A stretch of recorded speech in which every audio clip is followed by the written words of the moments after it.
The sky over Calyx Prime did not have a color so much as a weight. It was a heavy, suffocating velvet of deep violet and bruised charcoal, pressing down on the obsidian spires of the capital city. For Leon, a man used to the rusty, honest dust of Mars, the atmosphere here felt like it was trying to crush his lungs. He adjusted the filtration collar around his neck, checking the readout. Oxygen levels were optimal, but the air still tasted of ozone and ancient, stagnant copper. He was a long way from home. Humanity had been the punchline of the Galactic Assembly for 5 years, ever since the first slipspace drive had sputtered its way to the edge of the Centauri system. They were the newcomers, the children, the soft and squishy things that died in less than a century. In a galaxy ruled by species that measured their lifespans in millennia and their empires in star systems. Earth was nothing more than a strategically located gas station with delusions of grandeur. Leon crouched near the base of a massive crystalline structure that served as a decorative fountain in the lower gardens of the Imperial Palace. His hands, gloved and steady, worked a hydrospanner into the soil. He was not a diplomat. He was not a soldier. He was a Terra engineer, a glorified gardener sent as part of the pathetic tribute Earth offered to the High Sovereign. His job was to make the alien flora of Calyx Prime bloom brighter, a task he found soothing compared to the political minefield taking place 500 floors above him. A shadow fell over him. It was not a cloud. The suns of Calyx never truly set. They just dimmed to a bloody twilight. This shadow was personal. Leon looked up to see a Praetorian guard, a 7-foot wall of silent biological armor, staring down at him. "The Sovereign requires your presence," the guard said. The voice did not come from a mouth but vibrated directly into Leon's skull via his universal translator. Leon stood, wiping dirt from his knees. He checked his watch. It was barely midday. "I am not due for the agricultural report until next week. You are summoned now." Earthborn! Leon felt a cold knot tighten in his stomach. One did not argue with the Praetorians. He packed his tools into his belt, his heart hammering a frantic rhythm against his ribs. He followed the guard, walking through corridors that seemed grown rather than built, the walls pulsing with a faint bioluminescent vein structure. They ascended the grav lift, rising rapidly toward the pinnacle chamber. The air grew colder the higher they went. When the doors hissed open, the noise hit him first. It was the sound of 1,000 different languages murmuring in polite, predatory amusement. The pinnacle chamber was a cavernous hall of black glass and floating platforms. Representatives from 100 worlds floated or stood in designated tiers. At the very bottom, in the pit of the amphitheater, stood the Earth delegation. Ambassador Wu looked small and pale, his formal suit looking cheap against the flowing, living fabrics of the galactic elite. Leon was shoved gently but firmly onto the platform beside the ambassador. "What are you doing here, Leon?" Wu whispered, panic edging his voice.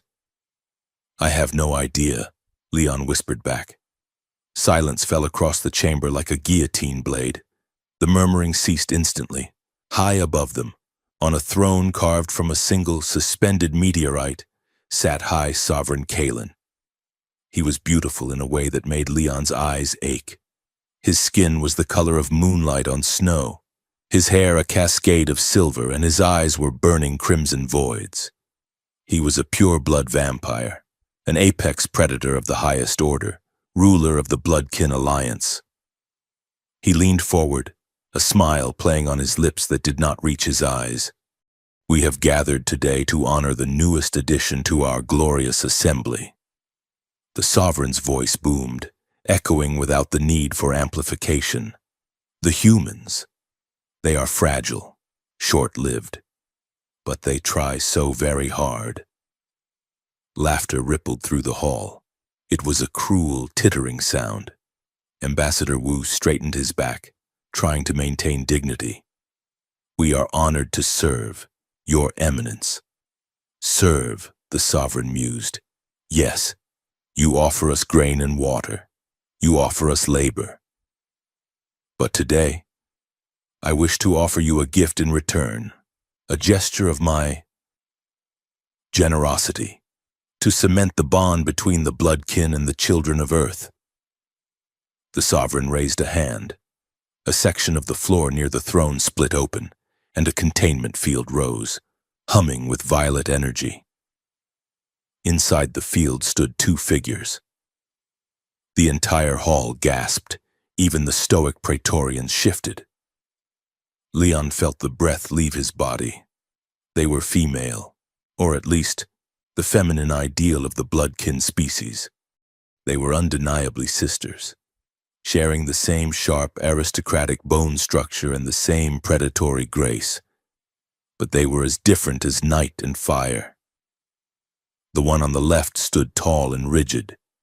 Her skin was pale alabaster, her hair a curtain of midnight black falling to her waist. Her eyes were icy blue, sharp enough to cut glass. She wore a gown of shifting gray silk that looked like smoke. She stared straight ahead, her expression one of absolute freezing disdain. This was Zalari. The one on the right was chaos contained. Her hair was a shocking, vibrant white, cut short and jagged. Her eyes were gold, darting around the room with a mixture of fear and defiance. She shifted her weight constantly, her hands balling into fists. Her dress was crimson, tight and revealing, showcasing the deadly, lithe muscle underneath. This was Vedra. They were breathtaking, they were terrifying, and they were chained. Thin, glowing filaments bound their wrists, not to restrain their movement, but to dampen their power. These are the daughters of House Vex, the sovereign announced, his voice dripping with mock pity. A rebellious lineage, a traitorous bloodline that sought to challenge my rule.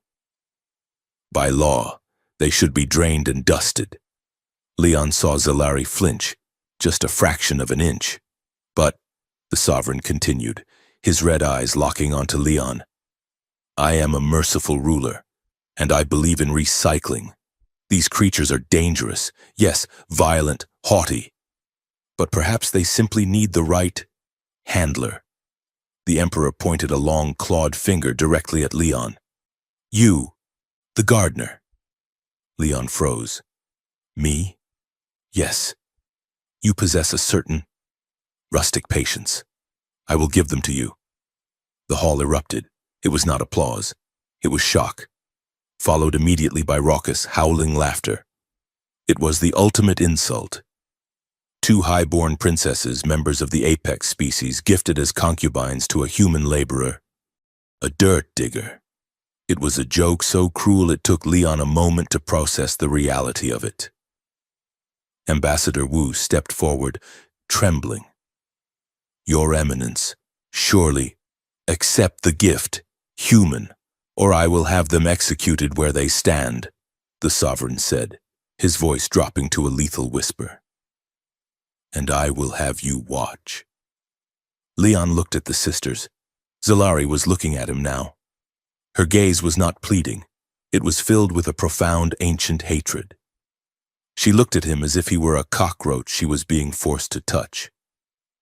Vedra, however, looked curious. She tilted her head, sniffing the air, her golden eyes widening as she locked onto his scent. I accept, Leon said, his voice cracking. The containment field lowered, the glowing chains dissolved, replaced by heavy metal collars around their necks. A remote control device materialized in the air and floated down into Leon's hand. Take them, the sovereign commanded, leaning back in his throne.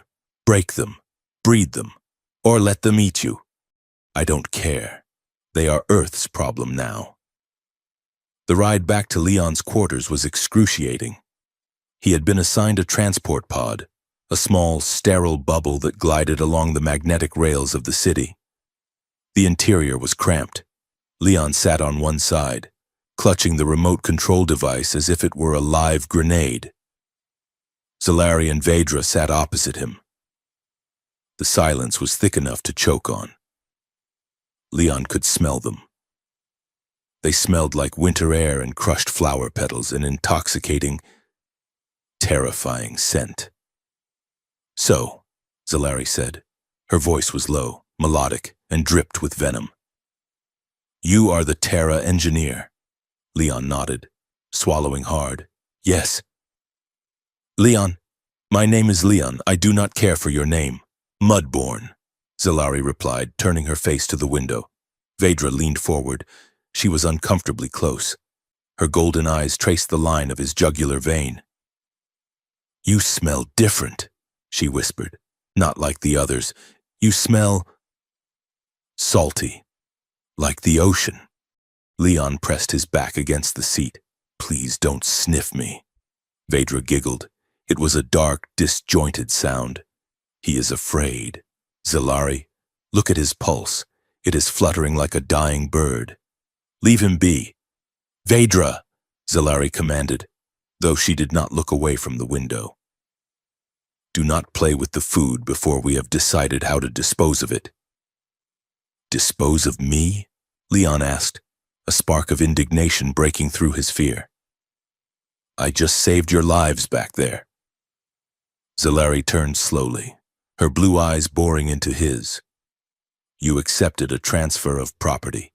Do not mistake your compliance for heroism. You are a jailer, nothing more." The pod docked at the residential sector allocated to the human delegation.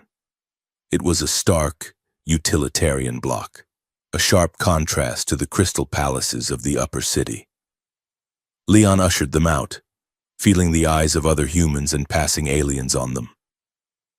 The sight of a human man leading 2 vampire nobility was stopping traffic. He hurried them into the lift and up to the 40th floor.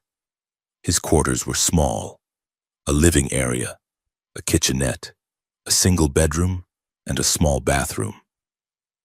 The windows looked out over a ventilation shaft, not the grand city views. He opened the door and stepped aside. "After you." The sisters hesitated. They looked at the open door, then at him. "Is it a trap?" Vedra asked. "It is an apartment," Leon said, exhaling a long breath he felt he had been holding for hours. "Just go inside." They entered, moving with a fluid grace that made Leon feel clumsy and heavy. Zalari stood in the center of the small living room, looking around with undisguised disgust. She ran a finger over the modest synthetic couch. "Quaint," she said. "Is this where you keep your livestock?" "It is where I live," Leon said, closing the door and locking it. He walked over to the small kitchen counter and set the remote control down.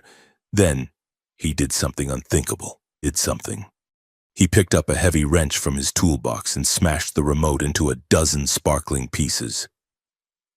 The sound of shattering plastic echoed in the small room. Zalari spun around, her eyes wide. Vedra jumped, hissing, her fangs extending for a split second before she covered her mouth. "What are you doing?" Zalari demanded, her voice losing its composure for the first time. "That controlled the shock collars." "I know," Leon said. He swept the debris into a waste bin. "I don't use shock collars. And I don't own people." He turned to face them, leaning against the counter. "Look, I get it. You hate me. You hate this situation. I don't blame you. But I didn't ask for this. I came here to fix soil pH levels and grow moss. I didn't come here to run a prison for princesses." Zalari stared at the broken pieces of the remote in the bin. "You are a fool. Without that, we could kill you in less than a second." "Probably," Leon admitted. He rubbed the back of his neck, looking tired.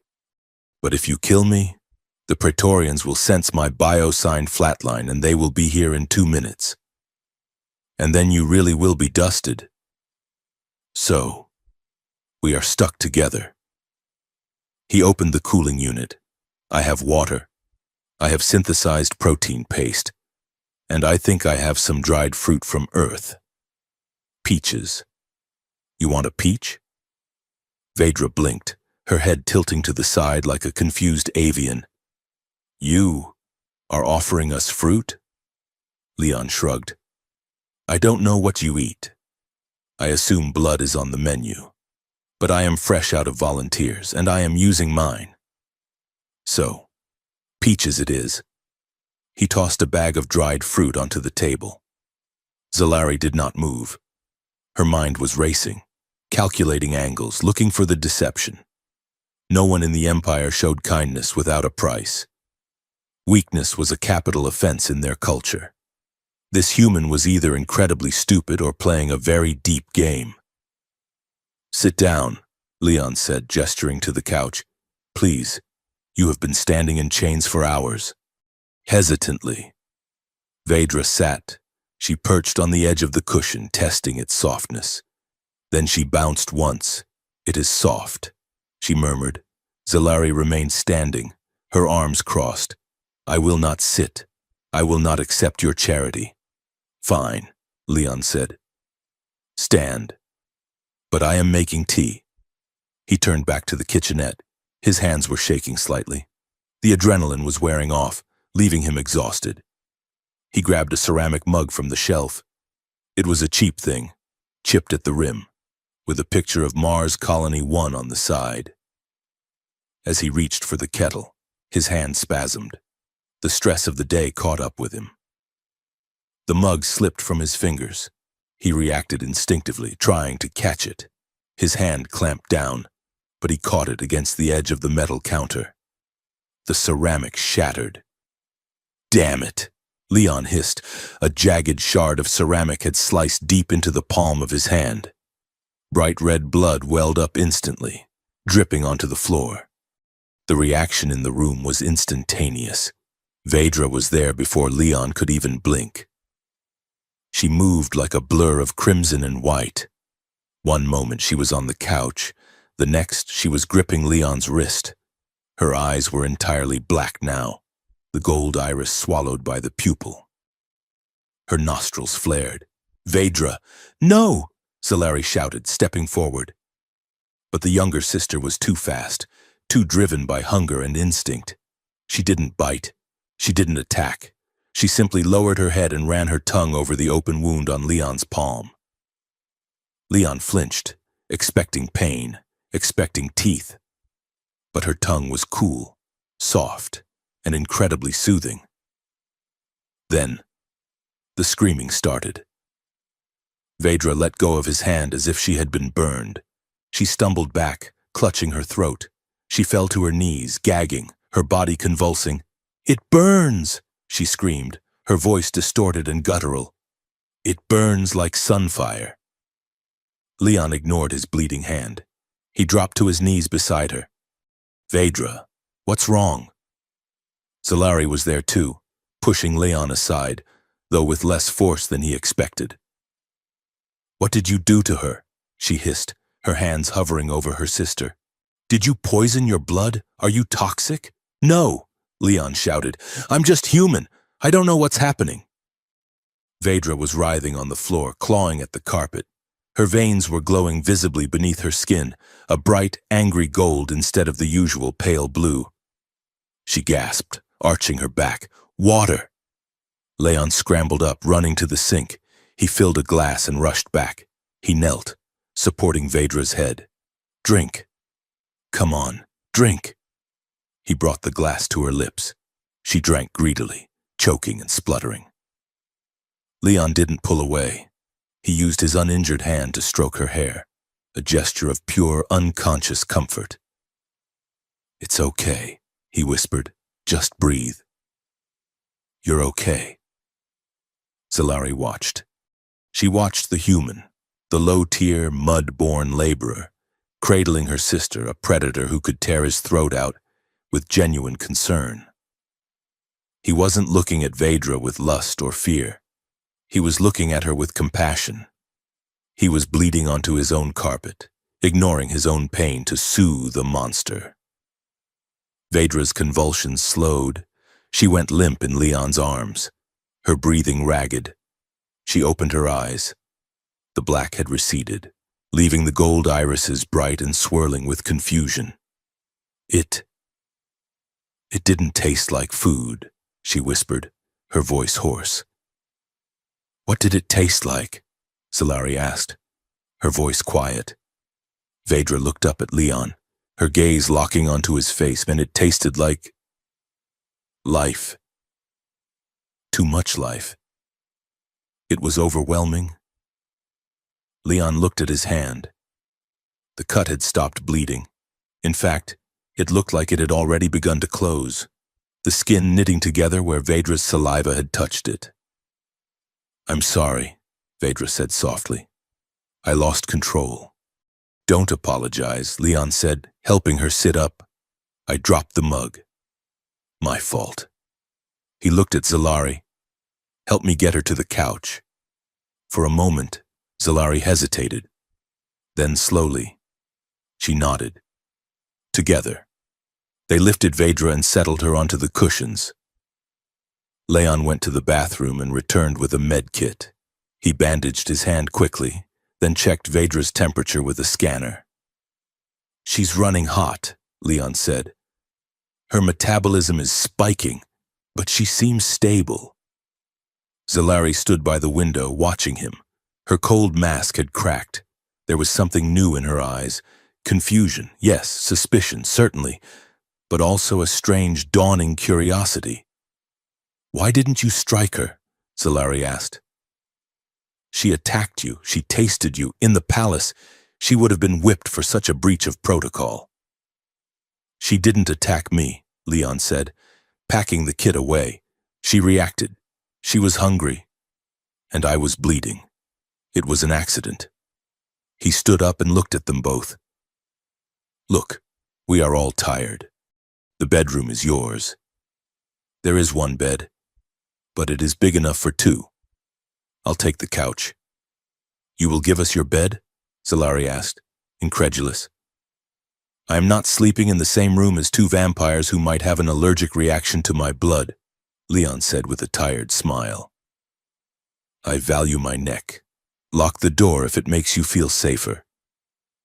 He grabbed a blanket from the closet and tossed it onto the couch. Good night, Your Highnesses. He turned off the main lights, leaving the room bathed in the soft amber glow of the streetlights outside. He lay down on the narrow couch, turning his back to them. Zalari watched him for a long time. She watched the steady rise and fall of his breathing. She looked at Vedra, who was already drifting into a deep, unnatural sleep, her hand reaching out toward where Leon lay, as if seeking warmth. Zalari felt a strange sensation in her chest. It was a tightness, a thawing of something that had been frozen for decades. She ushered her sister into the bedroom, but she did not lock the door. Outside, hovering silently in the darkness of the ventilation shaft, a drone no larger than a hummingbird watched through the window. Its multi-spectrum lens zoomed in on the sleeping human and the two princesses. It recorded the smashed remote in the bin. It recorded the bandaged hand. It recorded the unlocked door. The data stream was compressed and fired via encrypted burst transmission to a receiver on the dark side of Calyx Prime's moon. Deep in a bunker beneath the lunar surface, a figure cloaked in shadow watched the footage on a holographic screen. The figure leaned forward, a gloved hand resting on a console. Interesting, the observer murmured. The figure typed a final log entry into the file labeled Project Succession. The text scrolled across the screen in glowing green characters. Subject, Leon. Designation, Terra Engineer. Status, active. Observation, the bonding process has accelerated beyond predicted models. The catalyst appears to be compassion. Summary, they gave two alien vampire princesses to a human as a gift. What happened after shocked them all. The observer closed the file. The game had changed. The pieces were moving on their own, and the Empire was about to bleed. The recovery took 3 days. For a vampire of the royal bloodline, healing should have been instantaneous, a matter of seconds fueled by stored bioenergy. But Vedra did not heal like a predator. She healed like something new, something undergoing a metamorphosis. She spent the hours curled on Leon's rugged synthetic couch, wrapped in a thermal blanket, her golden eyes tracking his every movement across the small apartment. The dynamic in the cramped quarters had shifted from a hostage situation to a strange, domestic cohabitation. Leon, ever the engineer, treated the situation like a delicate ecosystem that needed balancing. He brought them nutrient packs synthesized for high metabolism life forms, which he had procured from the black market exchanges on the lower levels. He adjusted the humidity. He spoke in low, calming tones. Vedra's reaction to him had evolved from curiosity to an intense, magnetic fixation. It was not merely hunger. In fact, she had refused the synthetic blood he offered.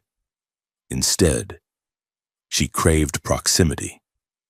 When he sat at the small table to review terraforming schematics, she would slide off the couch and sit on the floor beside his chair, resting her head against his knee. When he moved to the kitchen, she followed, standing just inside his personal space, inhaling the scent of his skin. Zalari watched it all with a gaze that was equal parts scientific fascination and sisterly concern. She sat by the window, the eternal twilight of Calyx Prime casting long shadows across her pale features. She was the observer, the calculator, but the equation before her was refusing to resolve. "Tell me about war," Zalari said suddenly on the 4th evening. Leon looked up from his datapad. He was tired. The ecosystem restoration project in Sector 4 was behind schedule, and his supervisors were riding him hard. "War? That is a broad topic.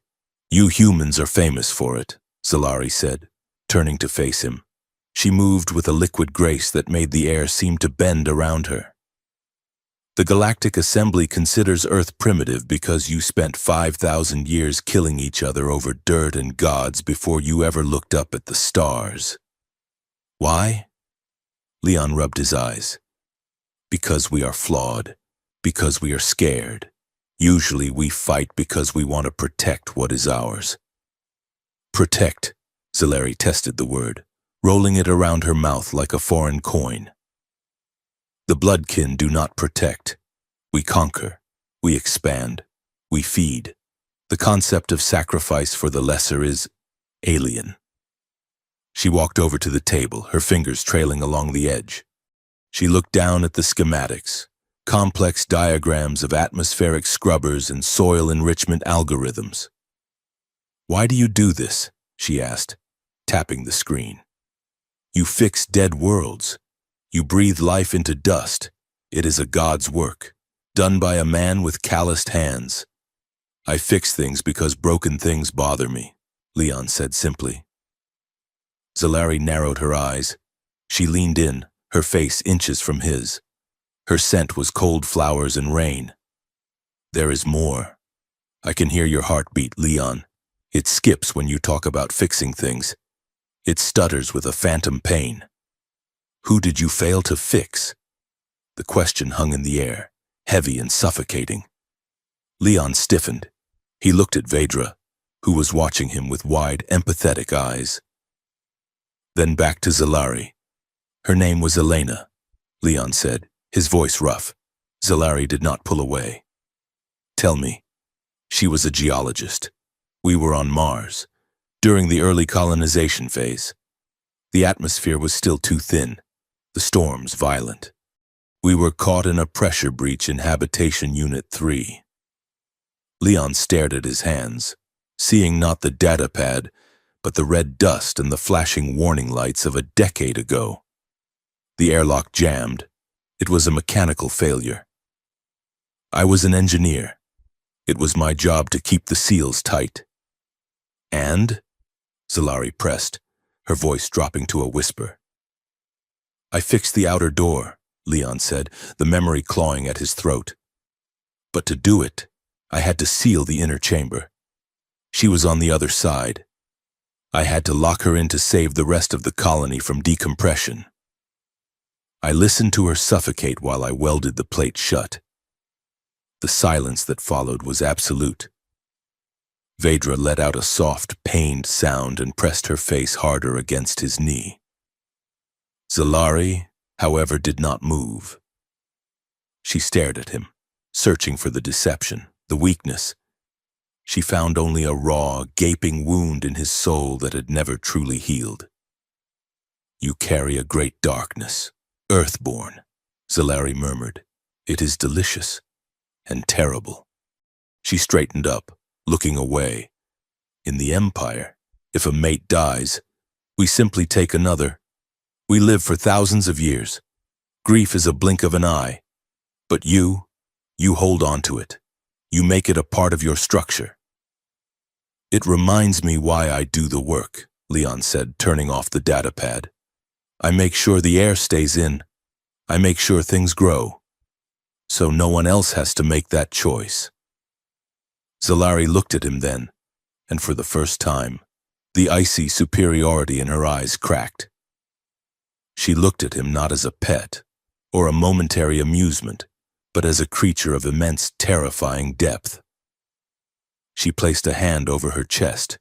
Her heart, which usually beat with a slow, predatory rhythm, was thumping erratically. The ache was there again. It was a physical sensation, a dull throb in the center of her chest that intensified the longer she looked at him. She had not felt the thirst for blood in 2 days. Instead, she felt this heavy pulling gravity toward a human engineer. It is illogical, she whispered to herself. The following day, Leon received clearance to bring assistants to the work site.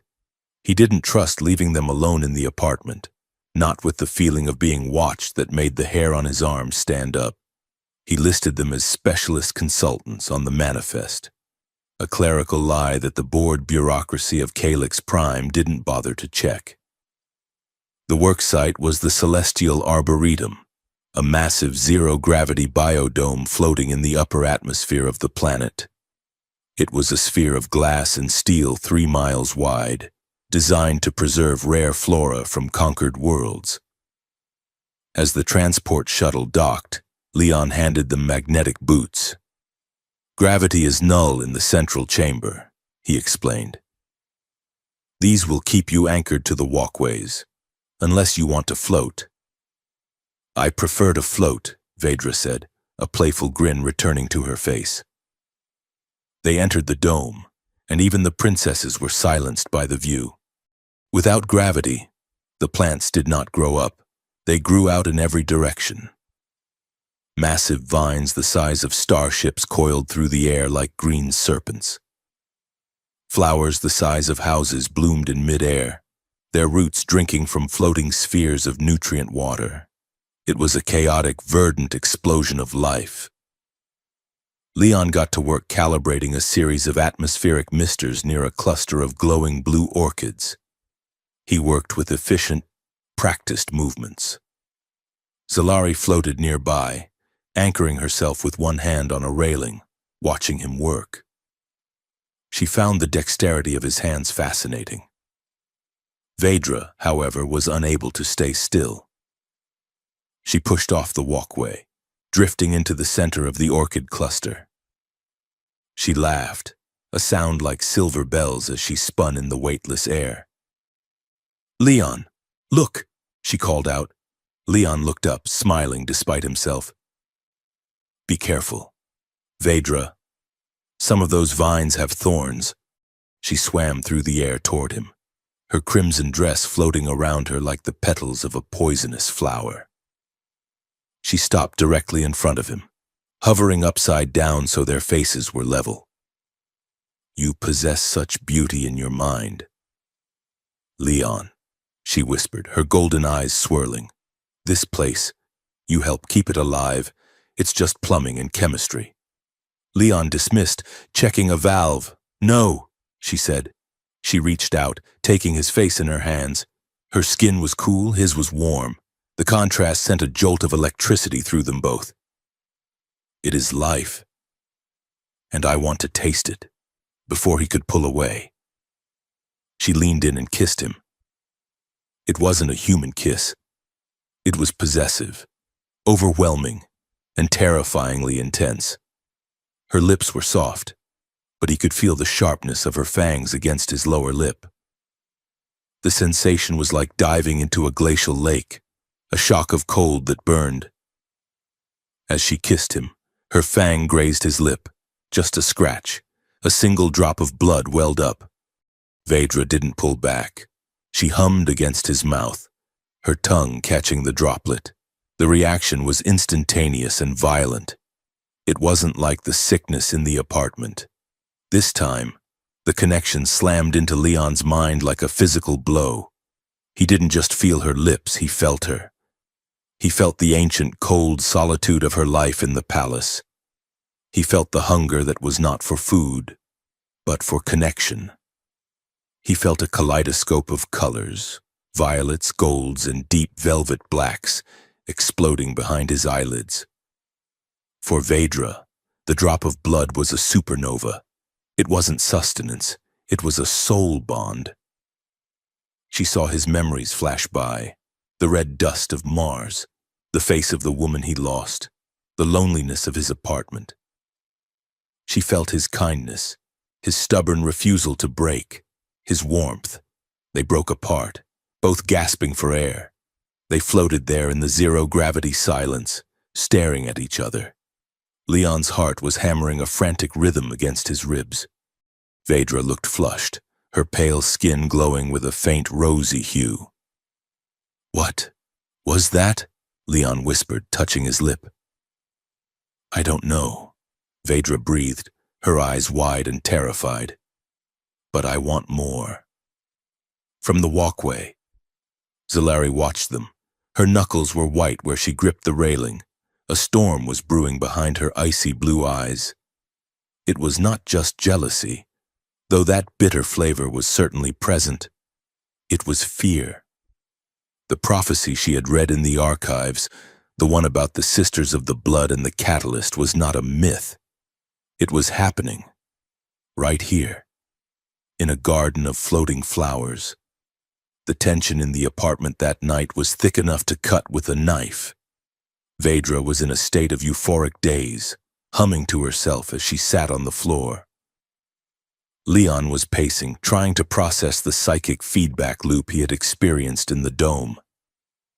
Zalari sat on the couch, her posture rigid, her gaze following Leon like a targeting laser. "You are dangerous," she said, breaking the silence. Leon stopped pacing. "I'm an engineer, Zalari. I fix air filters." "You are rewriting our biology," she countered, standing up. "Do you know what happens to a vampire who bonds with a human? It has never happened. It is forbidden because it is considered a degradation. But this is not degradation. This is evolution, and it scares me." She walked over to him. She was taller than him, barely, but her presence made her feel like a titan. "Vedra is drunk on you," Zalari said quietly. "She is young, impulsive. She takes what she wants." "And you?" Leon asked, holding her gaze.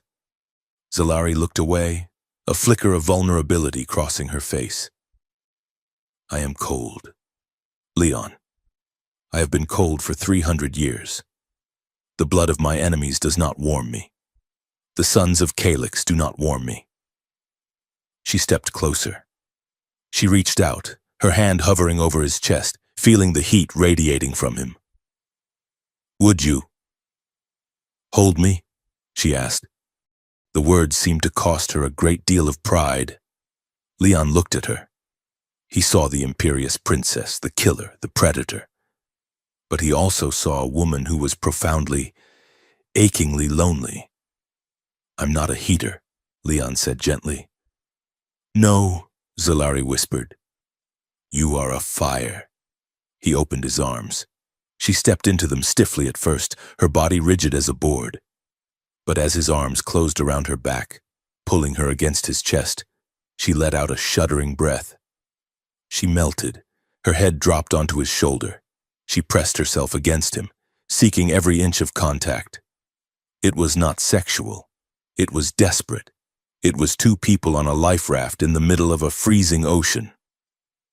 Leon held her, resting his chin on the top of her head. He could feel her trembling. Why does it hurt? She whispered into his shirt. Because you're waking up, Leon said. And waking up hurts. From the corner of the room, Vedra watched. Her humming stopped. Her golden eyes narrowed. A low growl vibrated in her throat, a sound of pure primal possessiveness. Get off him, Vedra hissed. Zalari pulled back, her eyes flashing blue fire. Do not command me, sister. He is mine, Vedra snarled, standing up. I tasted him first. He is not a piece of meat to be claimed, Zalari snapped, stepping between Vedra and Leon. He is a person. You didn't think he was a person yesterday. You called him livestock, Vedra yelled, her hands glowing with faint red energy. That was before I knew what he was. Stop it, Leon shouted, stepping between them. Both of you! I am not a prize at a carnival. I am the guy who is trying to keep you alive. So sit down, shut up, and eat your peaches. The sisters glared at each other, chests heaving. The air crackled with static electricity, the sheer power of their emotions ionizing the atmosphere in the room. Meanwhile, 50 floors below, a shadow moved through the lobby. The figure wore the uniform of a maintenance technician. But the way he moved, silent, efficient, predatory, betrayed his true nature. He carried a heavy tool bag. Inside was not a wrench, but a disruption charge and a monofilament sniper rifle. The order had come from the High Council. The experiment was over. The human and the sisters were causing ripples in the political ether. Whispers of the princess's survival were leaking out. The legitimacy of the succession was at risk. The assassin, a shapeshifter from the Proxima Nebula, checked his weapon. It was time to clean up the mess. The next morning, the atmosphere at the worksite was strained. The sisters refused to look at each other. Leon focused entirely on his work, trying to ignore the two nuclear warheads of emotion walking behind him. They were inspecting the primary intake valve of the atmospheric processor, a massive, roaring turbine the size of a city block located on the exterior platform of the pinnacle spire. The wind whipped around them, howling like a banshee. They were thousands of feet in the air, standing on a metal grating that looked disturbingly thin. Leon shouted over the roar of the wind. I need to check the pressure sensors on the underside of the walkway. Stay here. He climbed down a maintenance ladder to a lower gantry. Zalari stood by the railing, watching the horizon. Vedra paced, kicking at the metal grating. I hate you, Vedra muttered. No, you don't, Zalari replied calmly, though her eyes were scanning the surrounding towers. You are just confused. We both are. I saw you holding him. You want him? I want to understand him, Zalari corrected. Below them, Leon was kneeling by the sensor array. He opened the panel and frowned. The wiring had been stripped. It wasn't wear and tear. It was sabotage. What the? Leon muttered. A red laser dot appeared on his chest. Leon didn't see it, but Zalari did. Her vampire vision, capable of tracking a heartbeat from a mile away, caught the flash of light from the neighboring tower. She saw the glint of the scope.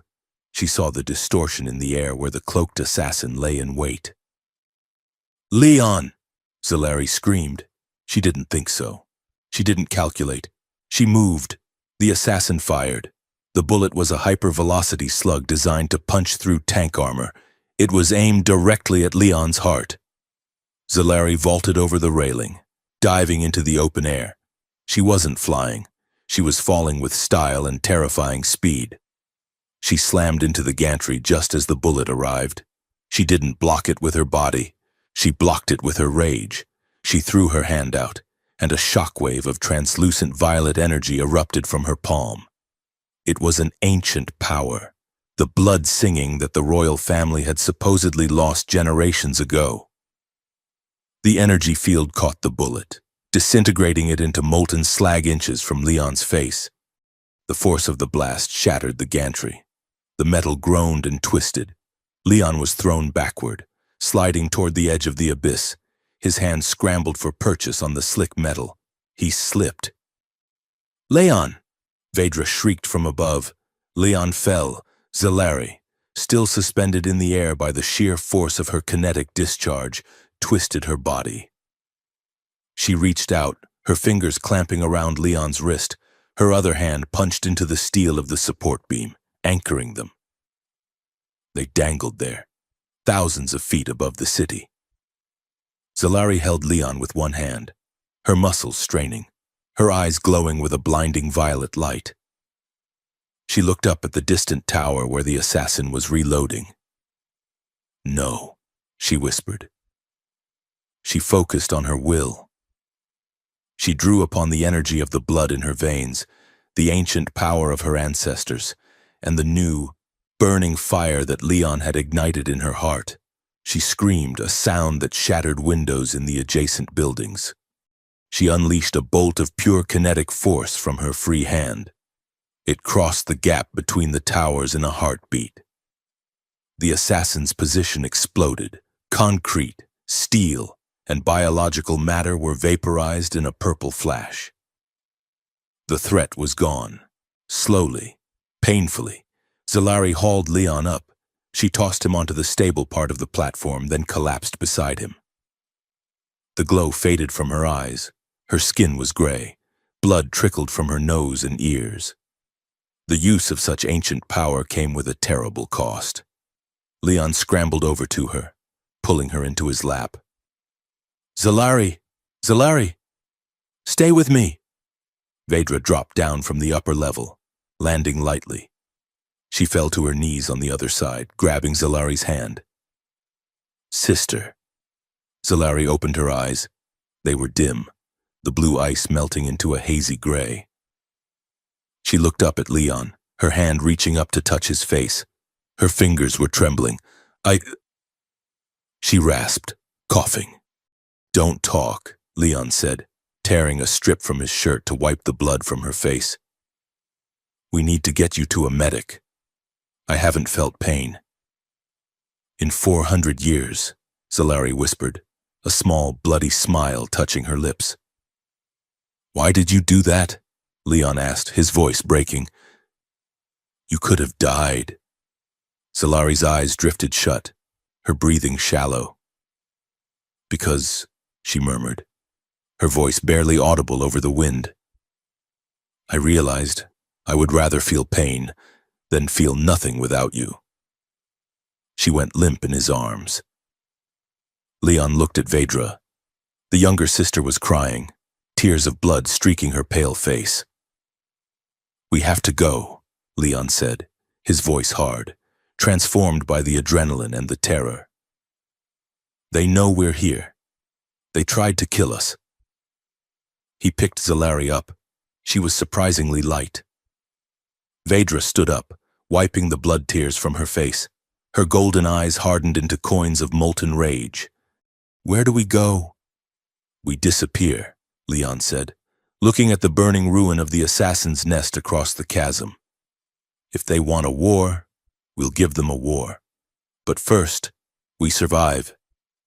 He carried the unconscious princess toward the service elevator, Vedra guarding his back. Her claws extended, daring the galaxy to try again.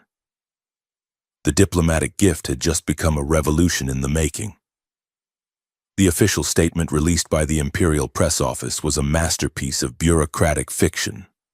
They called the assassination attempt a generic machinery malfunction, a regrettable glitch in the atmospheric stabilizers that had tragically resulted in a localized explosion.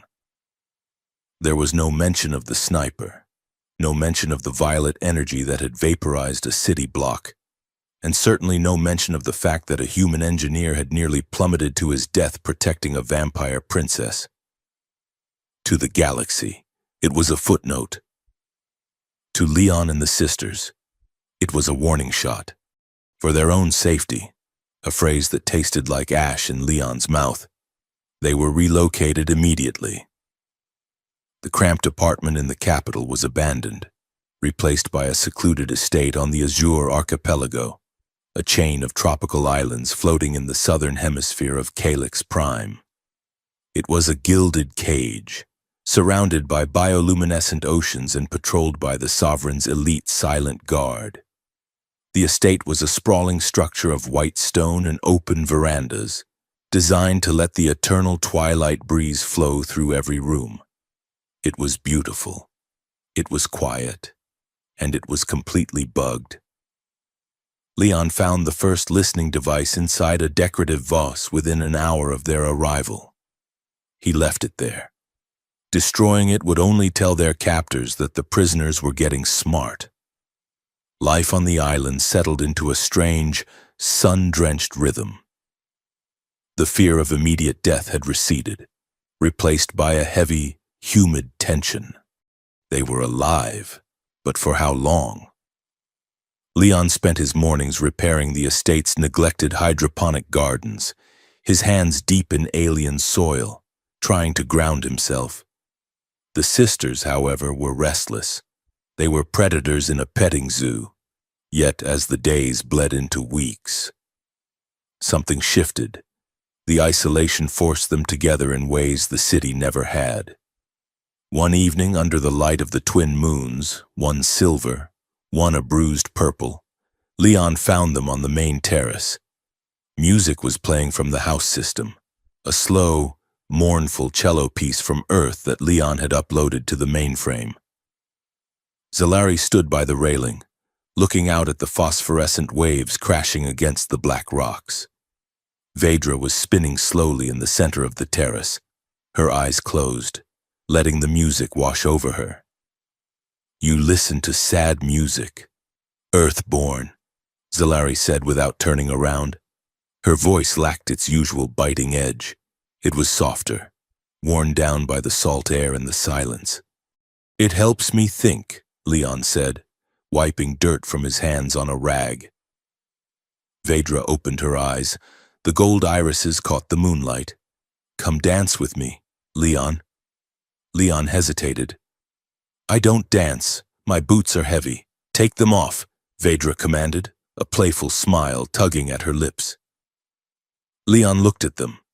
They were powerful, immortal, and terrifying. But in this light, stripped of their royal armor and political machinations, they just looked like two women far from home. He sat down on a stone bench and unlaced his heavy work boots. He peeled off his socks, feeling the cool, polished stone beneath his bare feet.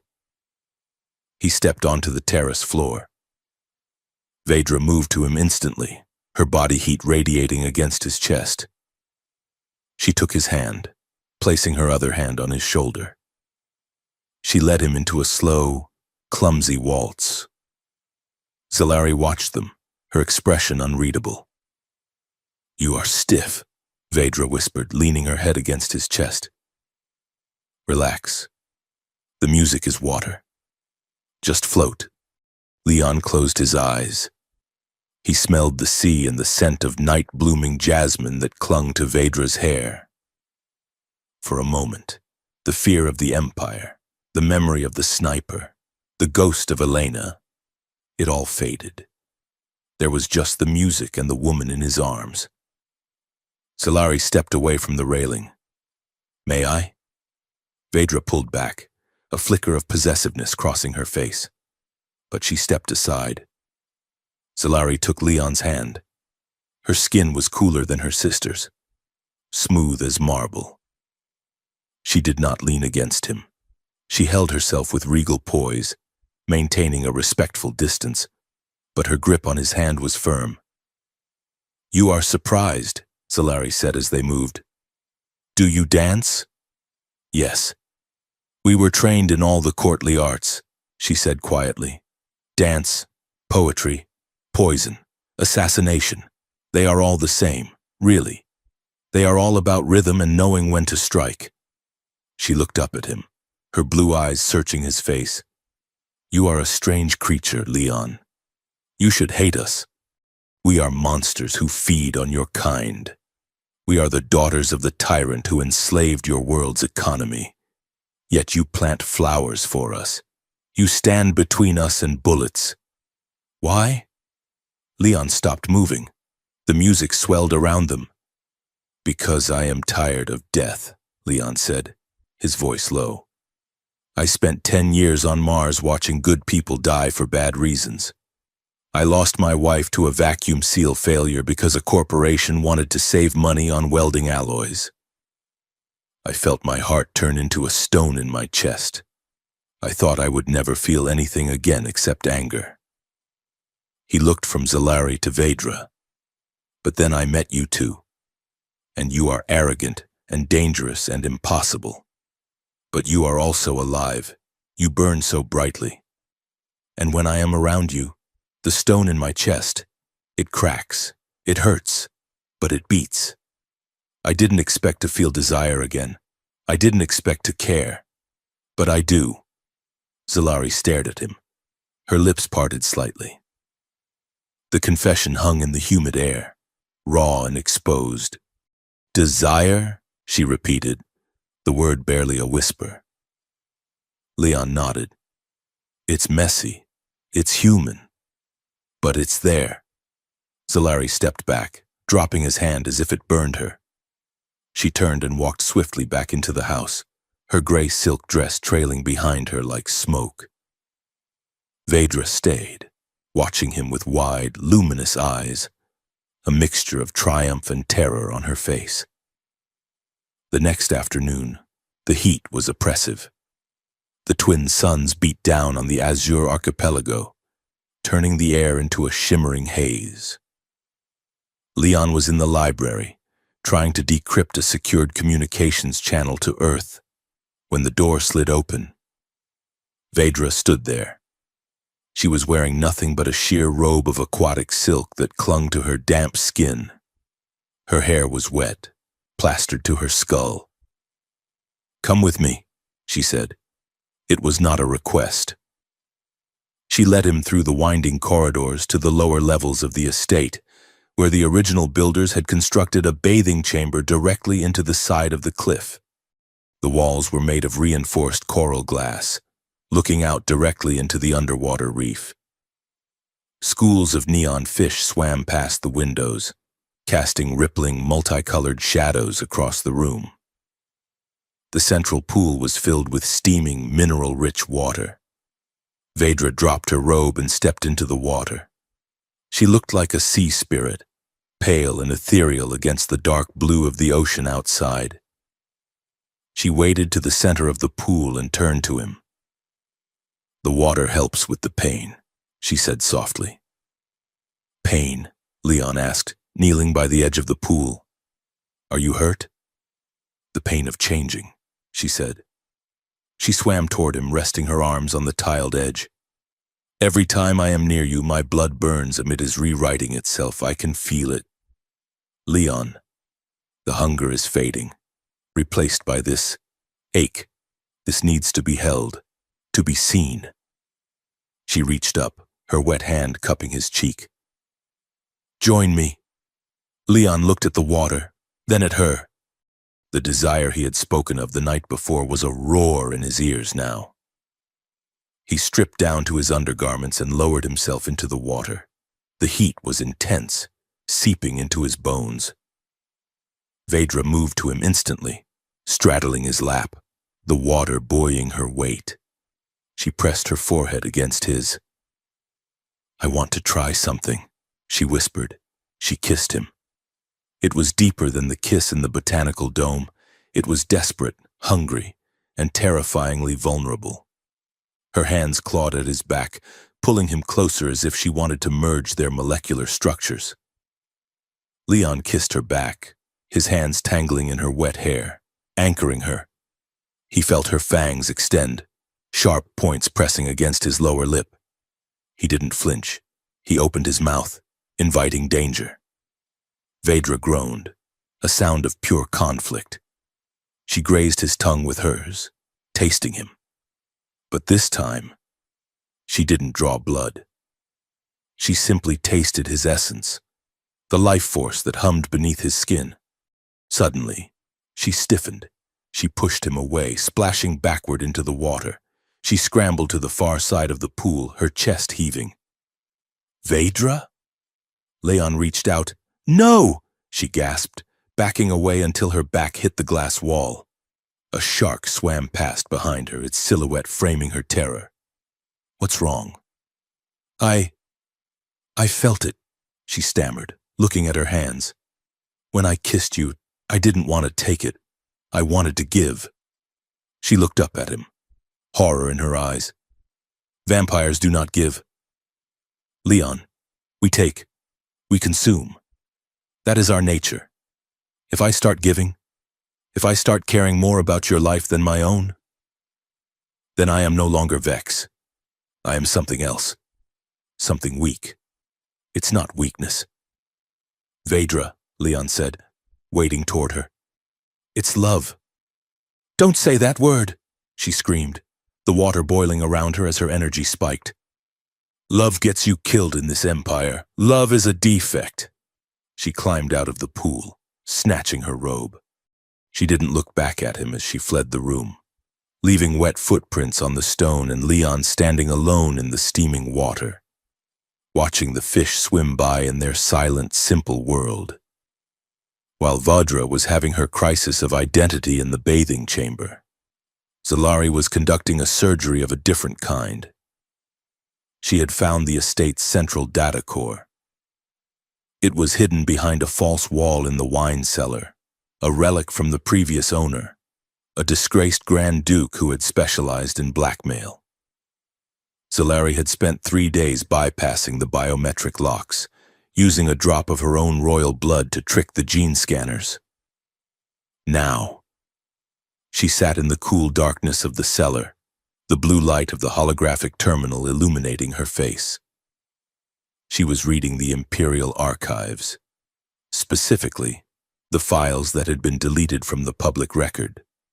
Her eyes scanned the text, her pupils dilating with every line. The file was titled Protocol Ouroboros. It was dated 20 years ago, the year she and Vedra were born. The text was a dry clinical analysis of the Vex bloodline. It detailed a genetic anomaly in their specific lineage, a potential for the resonance, the ability to bond with other species and create a psychic feedback loop that could destabilize the psychic hegemony of the Emperor. The Emperor, her father, knew. He had known since their birth. Zalari read the mission parameters for their gift to the humans. Objective: transfer subjects X and V to human custody. Reasoning: exposure to primitive emotional spectrums will trigger the resonance. Once the bond is solidified, the resulting psychic flare will serve as a homing beacon. Endgame: strategic elimination of subjects X, V, and the human catalyst. Their deaths will be framed as a human terrorist act, providing casus belli for the total annexation of Earth and the purging of the Vex line. Zalari sat back, the breath leaving her lungs. It wasn't a punishment. It wasn't a diplomatic insult. It was a setup. They were never meant to survive. They were walking bombs, and Leon was the fuse. The Empire was waiting for them to fall in love so they could murder them all and start a galactic war. She stood up, the chair clattering to the floor. She had to find Leon. The storm hit an hour later. It came out of the east, a wall of obsidian clouds that blotted out the suns and turned the day into night. The wind howled through the verandas, tearing the expensive silk drapes from their rods. Rain lashed against the estate like bullets. Leon was in the main hall, securing the shutters. When Zalari burst in, she looked wild, her hair disheveled, the datapad clutched in her hand like a weapon. "We have to leave," she said, her voice cutting through the sound of the thunder. "Now." Leon turned, a shutter slamming shut under his hand. "What?" "Zalari, look outside. It's a hurricane. We can't fly in this. We cannot stay," Zalari shouted, marching up to him. She shoved the datapad against his chest. "Read it." Leon took the pad. He scanned the glowing green text. His face paled as he read the words. "Protocol.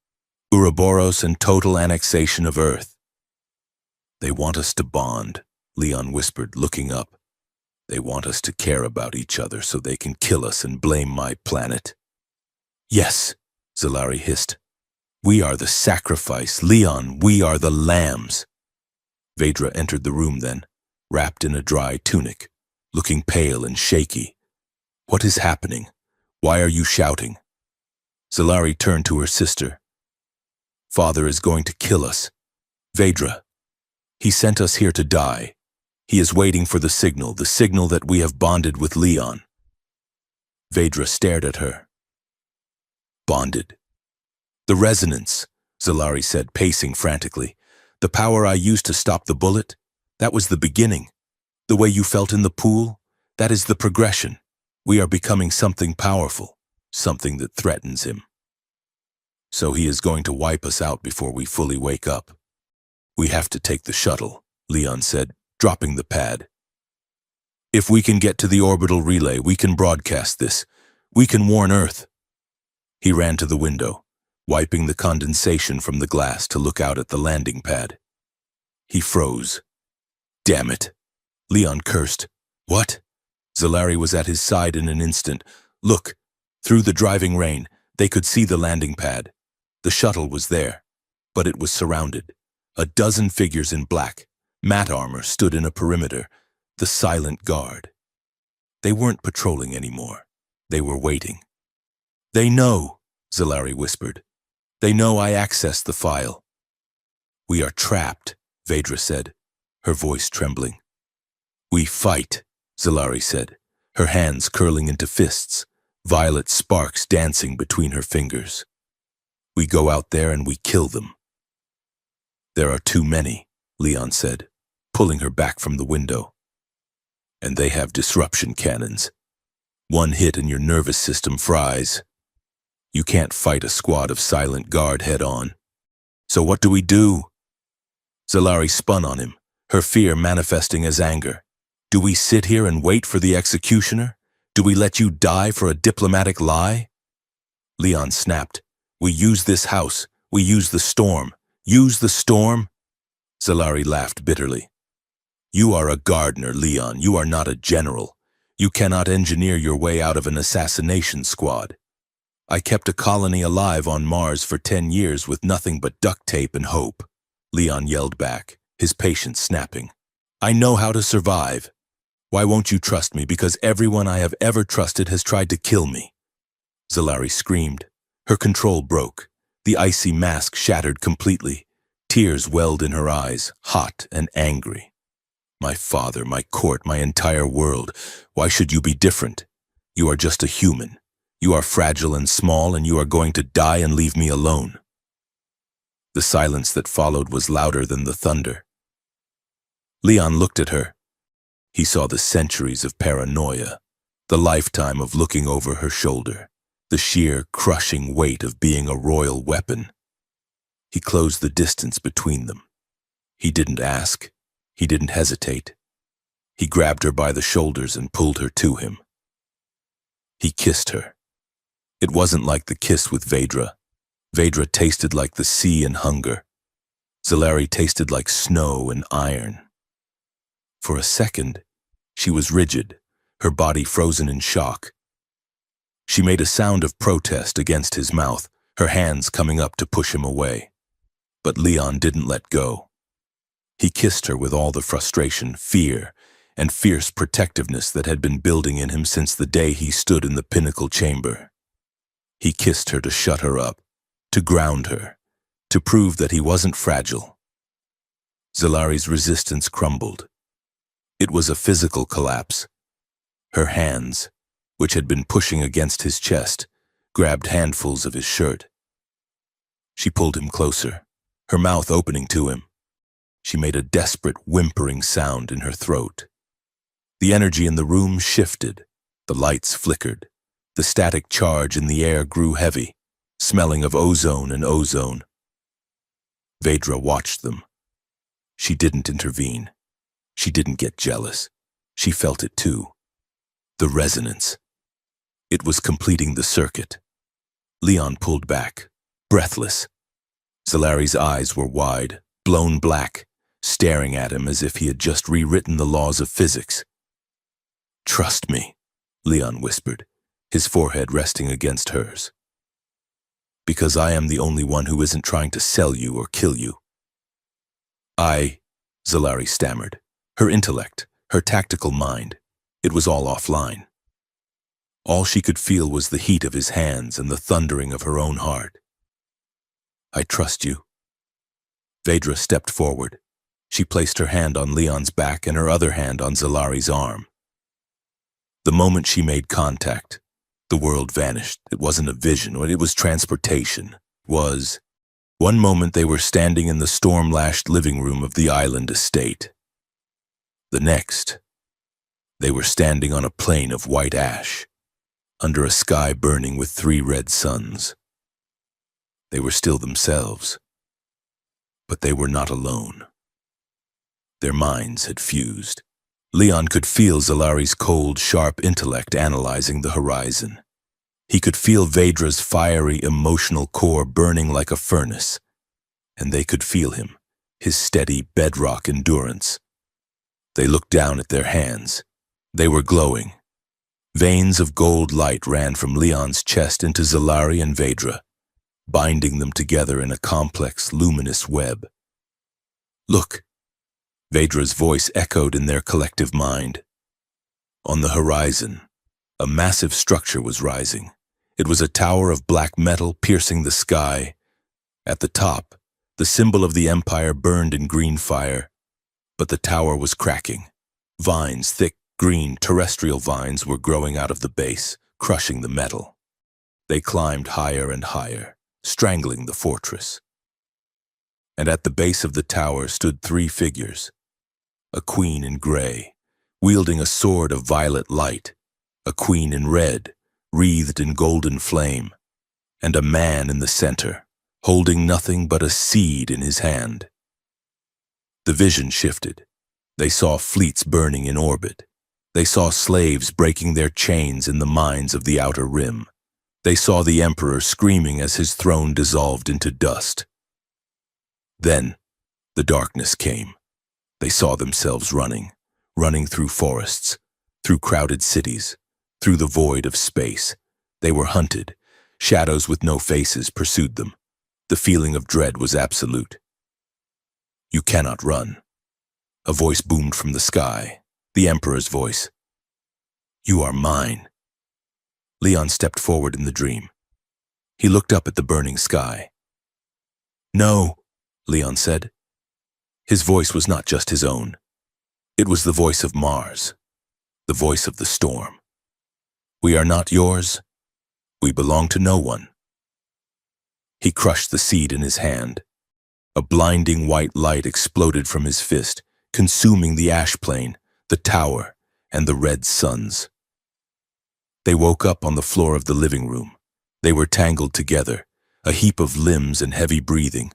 The storm outside was still raging, but inside, the silence was profound. Leon sat up, gasping for air. His head felt like it had been split open. Zalari and Vedra were stirring beside him. "Did you see it?" Vedra whispered, clutching her head. "I saw it," Zalari rasped. She looked at Leon with a mixture of awe and terror. "We saw the fall of the Empire." "We saw a war," Leon corrected, standing up unsteadily. He offered a hand to each of them. They took it, and as he pulled them up, the static shock was visible, a spark of blue light jumping between their skin. "The silent guard is outside," Leon said, his voice steady now. The fear was gone. He had seen the future. He knew they survived, at least for a while, and he knew what he had to do.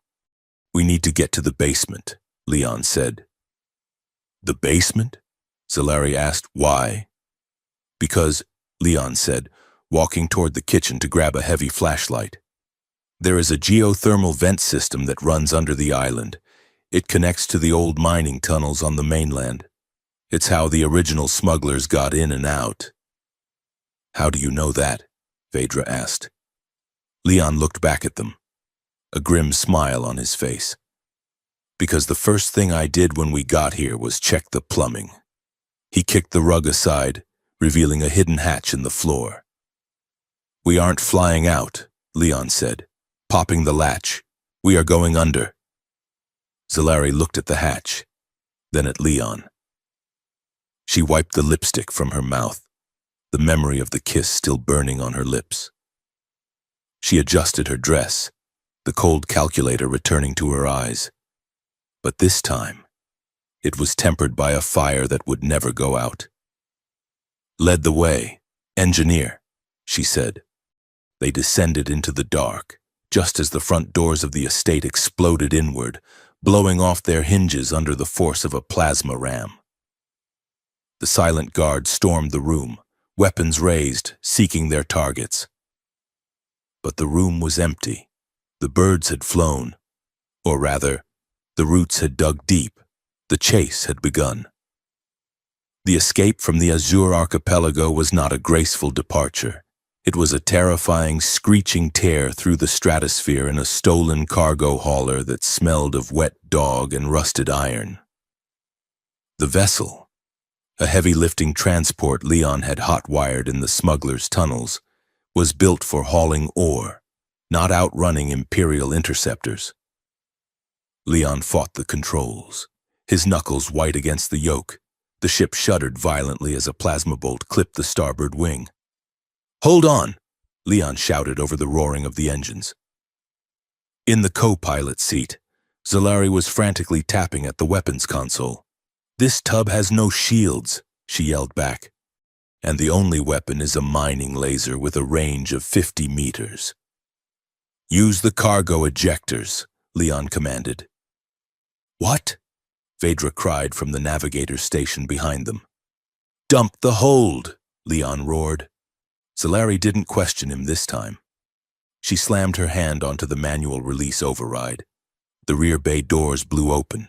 Tons of scrap metal, stolen hyperdrive cores, and dense crates of illicit distinct minerals, the previous owner's loot, tumbled out into the slipstream. The pursuing Imperial fighters, sleek silver darts moving at Mach 10, slammed directly into the cloud of debris. 2 of them disintegrated on impact, their shields overwhelmed by the sheer mass of the garbage. The third swerved wildly, spinning out of control into the lower atmosphere. "We are clear," Phaedra shouted, her voice tight with adrenaline. Leon didn't celebrate. He punched the coordinates for the nearest jump point. "We are not clear until we are in the void. Punch it." The stars stretched into lines of white fire, and the ship lurched into the silent safety of slip space. They dropped out of warp 3 hours later on the edge of the Zoraya sector, a graveyard of celestial bodies that had been strip-mined centuries ago by the Empire. Their destination was Awara, a gray, lifeless moon orbiting a gas giant. It was a restricted zone, abandoned due to seismic instability, which made it the perfect place to hide. The landing was less a controlled descent and more of a controlled crash. The starboard engine finally gave up the ghost upon atmospheric entry, sending them into a violent spin. Leon wrestled the ship down, aiming for a valley of jagged rock. "Brace for impact." The ship slammed into the gray dust, skidding for half a mile, tearing up the ground and shearing off the landing gear before coming to a grinding, screeching halt against the ribcage of a massive, ancient mining rig. Silence fell over the cockpit. Dust motes danced in the emergency lighting. "Is everyone alive?" Leon asked, coughing as smoke filled the cabin. I am intact, Zalari said, unbuckling her harness with shaking hands. Vedra groaned from the back. I bit my tongue. It heals. But it is annoying. They blew the emergency hatch and scrambled out onto the surface of Wara. The air was thin but breathable, thanks to the residual atmosphere generators left behind by the miners. It was freezing. The wind bit through their clothes like invisible teeth. We need shelter, Leon said, shivering. The thermal units on the ship are dead. We will freeze out here within the hour. He scanned the horizon. The landscape was a nightmare of industrial decay. Rusted cranes towered like dead skeletal birds. But in the distance, nestled against the cliff face, there was a structure that didn't look imperial. It was stone, not steel. There. Leon pointed. They trudged through the ash and dust, the low gravity making their movements bounding and dreamlike. As they approached the structure, it became clear that it was not a mining outpost. It was a ruin. Massive pillars of black basalt held up a crumbling roof. Intricate carvings of star maps and unknown deities covered the walls. It is a temple, Zalari whispered, running her hand over a carving of a three-eyed serpent. Pre-imperial. The miners must have unearthed it and then left it to rot. It blocks the wind, Leon said, ushering them inside. That is all that matters. The interior of the temple was vast and shadowed. In the center, a sunken amphitheater provided a natural shelter.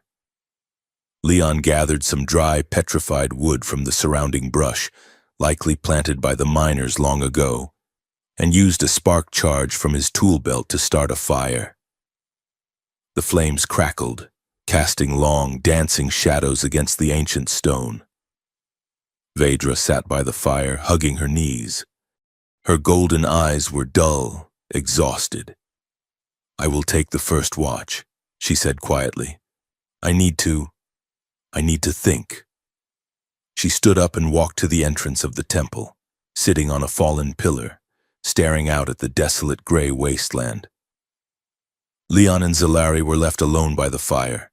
The adrenaline of the escape was fading, replaced by a crashing wave of fatigue and a raw, vibrating awareness of their mortality. They were alive, but for how long? Zalari sat on the stone floor, staring into the flames. She looked small, stripped of her courtly armor and her arrogance. She looked like a woman who had just watched her entire world burn. Are you okay? Leon asked, sitting beside her. Zalari laughed, a brittle sound. Okay? I am a princess of the Bloodkin, hiding in a hole on a dead moon, eating emergency rations with a human gardener while my father hunts me down to ritualistically murder me. No, Leon, I am not okay. She looked at him.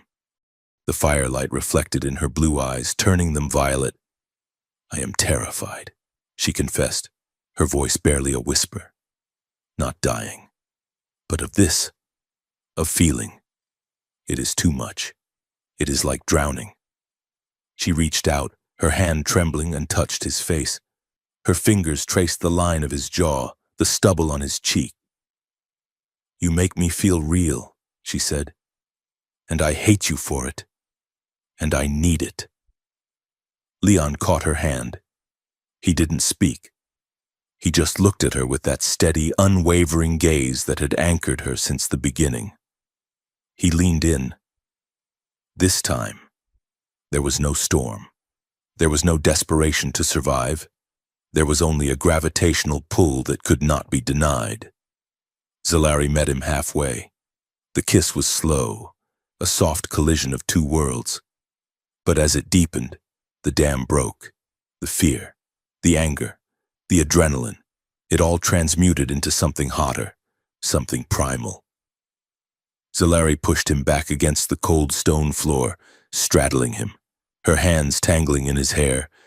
Leon held her, his hands moving over the curve of her back, feeling the tension in her muscles. He pulled her down to him. Making love to Zalari was not like being with a human woman. It was intense, overwhelming. Her skin was cool, but she burned from the inside. Every touch sent a jolt of static electricity through his nerves. Her eyes, glowing in the dim light, never left his face. She watched him with a mixture of awe and hunger, as if she were trying to memorize his soul. It was sacred. It was the breaking of a 1,000-year taboo. It was the fusion of predator and prey, king and commoner, and it was terrifying. For Zalari, every sensation was amplified. The friction of skin, the heat of his breath, the rhythm of their bodies, it was sensory overload. She had spent centuries numbing herself, building walls of ice around her heart. Now, Leon was smashing them down, not with force, but with tenderness. When it was over, they lay tangled together under his heavy coat, the fire dying down to embers. Zalari buried her face in his neck, and then she began to weep. It wasn't the polite, silent crying of the court. It was a deep, racking sobbing that shook her entire body. She cried for the sister she had almost lost. She cried for the father who wanted her dead. She cried for the centuries she had wasted being cold. I never thought I could feel alive again. She whispered against his skin, her voice thick with tears. I thought I was just a statue that walked. Leon held her, stroking her hair, letting her fall apart so she could put herself back together. The sound of a boot scraping against stone broke the moment. Leon looked up. Vedra was standing at the top of the amphitheater stairs. She was silhouetted against the gray light of the moon entrance. She wasn't looking at the wasteland anymore. She was looking at them. Her posture was rigid. Her hands were clenched into fists at her sides. Zalari sat up quickly, clutching the coat to her chest. Vedra. Vedra walked down the stairs. Her steps were heavy, deliberate. She stopped a few feet away from them. Her face was a mask of pain, her golden eyes shimmering with unshed tears. I felt it, Vedra said. Her voice was flat, devoid of its usual playful lilt. I felt you, Zalari. I felt your joy, your release. I felt him inside you. She looked at Leon. The betrayal in her eyes hit him harder than any physical blow. You chose her, Vedra whispered. Leon stood up, disregarding his own nakedness, reaching for his trousers. Vedra, it's not— Don't lie to me! Vedra screamed. The sound echoed off the temple walls. Her hair began to float around her head as her telekinetic power flared. I kissed you first. I saw you first. I bonded with you first. Why is she the one in your arms? Because she needed it, Leon said, stepping toward her, his hands raised in a calming gesture. And because I love her. Vedra flinched as if slapped. But, Leon continued, his voice rising, firm and commanding, I love you too.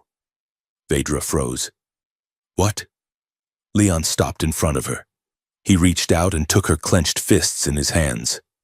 Her skin was burning hot. I am not from your world, Vedra. I don't know your rules. I don't know about royal lineages or exclusive blood bonds. I just know that when I look at you, my heart races. And when I look at her, my heart aches. I am not choosing one of you. I can't. We are tied together. You felt it in the dream. We are a circuit. If one of us leaves, the light goes out. Vedra looked at him, searching for the lie. But the bond, the psychic frequency that hummed between the three of them vibrated with nothing but truth. She could feel his love for Zalari, deep and grounding. But she could also feel his love for her. Fiery and protective. It is not how it is done, Vedra whispered, her anger draining away, leaving her small and vulnerable. A vampire chooses one mate. Then we change the rules, Leon said. We are already breaking every other law in the galaxy. Why not this one? He pulled her into an embrace. Vedra hesitated for a second, then collapsed against him, burying her face in his chest. Zalari stood up, wrapping the coat around herself. She walked over to them. She didn't push Vedra away. She placed a hand on her sister's back. "He is right," Zalari said softly. "We are not Vex anymore. We are something new." The three of them stood there in the ruins of the temple, a silent understanding passing between them. The jealousy didn't vanish instantly. It would take time, but the toxicity was gone. They were a triad now, a knot that could not be untied. Once the dawn broke over the gray horizon of Wara, they began to explore the temple properly. They needed to find a way to signal for help without alerting the Imperial fleet, or perhaps find something in the ruins they could sell for parts. It was Leon who found the door. It was hidden behind a collapsed statue of the three-eyed serpent. It was a heavy blast door made of a metal that did not rust. The keypad was dead, but Leon managed to hotwire the locking mechanism using the power cell from his laser cutter. With a groan of ancient hydraulics, the door slid open. Inside was not a treasure room, and it was a laboratory. Rows of glass cylinders lined the walls, filled with dusty, dried fluids. In the center of the room sat a massive device, a spire of crystal and chrome, pulsating with a faint, dying light. "What is this?" Vedra asked, her voice echoing in the sterile chamber. Zalari walked to a console. She brushed the dust away from the interface. The language was ancient, a dialect of the progenitors, the race that existed before the bloodkin rose to power. "It is a weapon," Zalari said, her eyes widening as she translated the glyphs. "A weapon?" Leon asked. "To kill who?" "Us," Zalari whispered. She tapped a few keys, and a holographic display flickered to life above the crystal spire. It showed a double helix, DNA, vampire DNA. And then it showed a frequency wave unraveling it, turning the helix into dust. "It is a bioresonance emitter," Zalari explained, horror dawning on her face. "It was designed by the progenitors during the First War. It broadcasts a signal that targets the specific genetic markers of the bloodkin. It doesn't just kill us. It neutralizes the binding agent in our blood. It makes us mortal. And then, because our bodies cannot sustain centuries of age without the power, we crumble to dust." Leon looked at the machine. "Why is it here?" "Because the Empire tried to destroy it," Zalari said. "They thought they had buried it on this dead moon, but they didn't know how to dismantle the core." Leon walked around the machine. He looked at engineering. It was brilliant, terrifying, but brilliant. "Wait," Leon said. "If this turns you mortal, could it be modified?" "Modified how?" Vedra asked. "To strip the power but keep the life," Leon mused. "To cure hunger without death." Before they could theorize further, a beeping sound came from Leon's pocket. It was his emergency comms unit, the one he had salvaged from the ship. It was blinking red. "We have a signal," Leon said. He pulled the device out. "It's a wide-band broadcast. Someone is blasting this on every frequency in the sector." He pressed play. A holographic image of a news anchor from the Imperial network projected into the air. Reports confirmed that the terrorist known as Leon, a human agent of the Earth Radical faction, has kidnapped the royal daughters.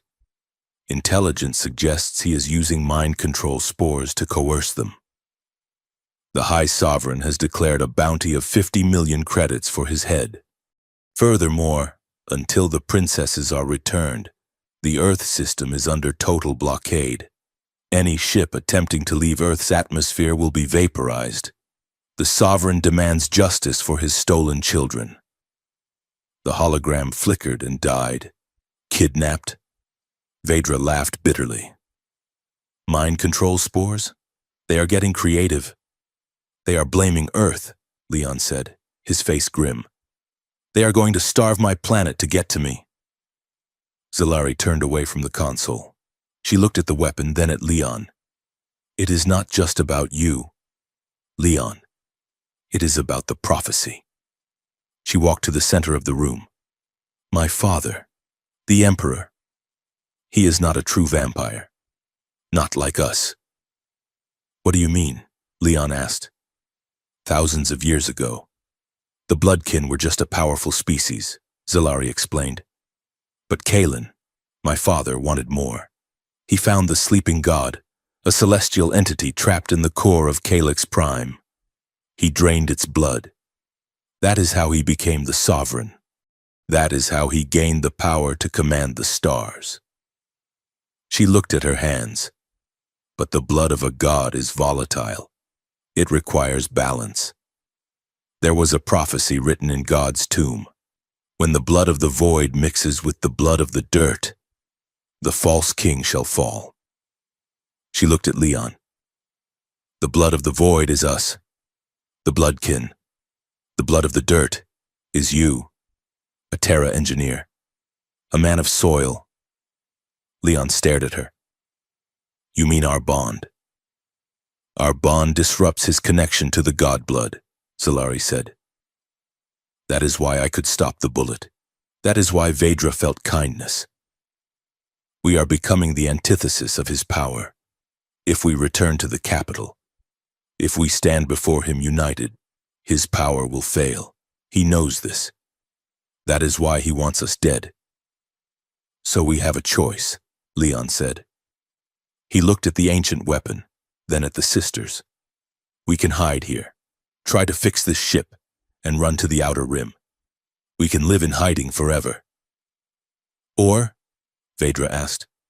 Or we go back, Leon said. We take this weapon. We tune it not to kill, but to disrupt. And we walk right into the lion's den. Do we confront him? Zalari asked. We don't just confront him, Leon said, his eyes hard. We finish the revolution you started. We save Earth, and we save you. Zalari looked at Vedra. Vedra nodded, a fierce grin returning to her face. I am tired of running, Vedra said. I want to see the look on his face when the livestock comes back to bite him. Zalari turned to Leon. She took his hand. Then it is decided, she said. We go home. Leon looked at the ancient machine. Can you help me get this thing onto the ship? It's going to be heavy. Zalari smiled. I think between the three of us we can move mountains. They set to work. The wind howled outside, and the Imperial fleet hunted in the void above. But in the dark ruin of the mining moon, the spark of rebellion had turned into a flame. They were no longer victims. They were a family, and they were coming for the throne. The masquerade ball was a sea of spun glass and velvet, a swirling nebula of the galaxy's most dangerous predators draped in the finery of gods. The great hall of the Imperial Palace was vast enough to house a small moon, its ceiling a holographic projection of the void, making it appear as though the guests were dancing among the stars. Music, heavy with bass and synth strings, vibrated through the floor, syncing with the heartbeats of 3,000 vampires. They walked right through the front gates. Zalari and Vedra moved with the fluid, arrogant stride of high royalty, their faces hidden behind masks of polished obsidian that shimmered with shifting fractal patterns. Their dresses were structured armor disguised as couture, Zalari in midnight blue silk stiffened with kinetic weave, Vedra in a crimson gown that hid a disruptor pistol in its folds. And between them walked Leon. He felt naked, though he was fully clothed. His disguise was the most dangerous of all. He was dressed as a blood courtesan, a high-value human pet kept for public feeding and aesthetic pleasure. He wore a collar of gold filigree tight against his throat, and his chest was bare, painted with intricate, glowing white symbols that marked his pulse points. His trousers were sheer, shimmering silk. It was humiliating. It was necessary. Zalari's hand rested on the chain attached to his collar. Her grip was tight, her knuckles white beneath her gloves. "If anyone touches you," she murmured, her voice low and tight, barely audible over the music. "I will remove their hand at the wrist." "Keep moving," Leon whispered, keeping his eyes on the floor as a submissive human was expected to. "We are not here to start a brawl. We are here to start a fire." They passed a group of Duke-level vampires near a fountain flowing with dark red wine. One of them, a tall creature with skin like parchment, reached out to stroke Leon's arm. "Exquisite specimen," the Duke purred. "Does he taste as good as he looks?" Zalari stopped. She turned her obsidian mask toward the Duke. The air around her seemed to drop 10 degrees. "He tastes like the end of your lineage."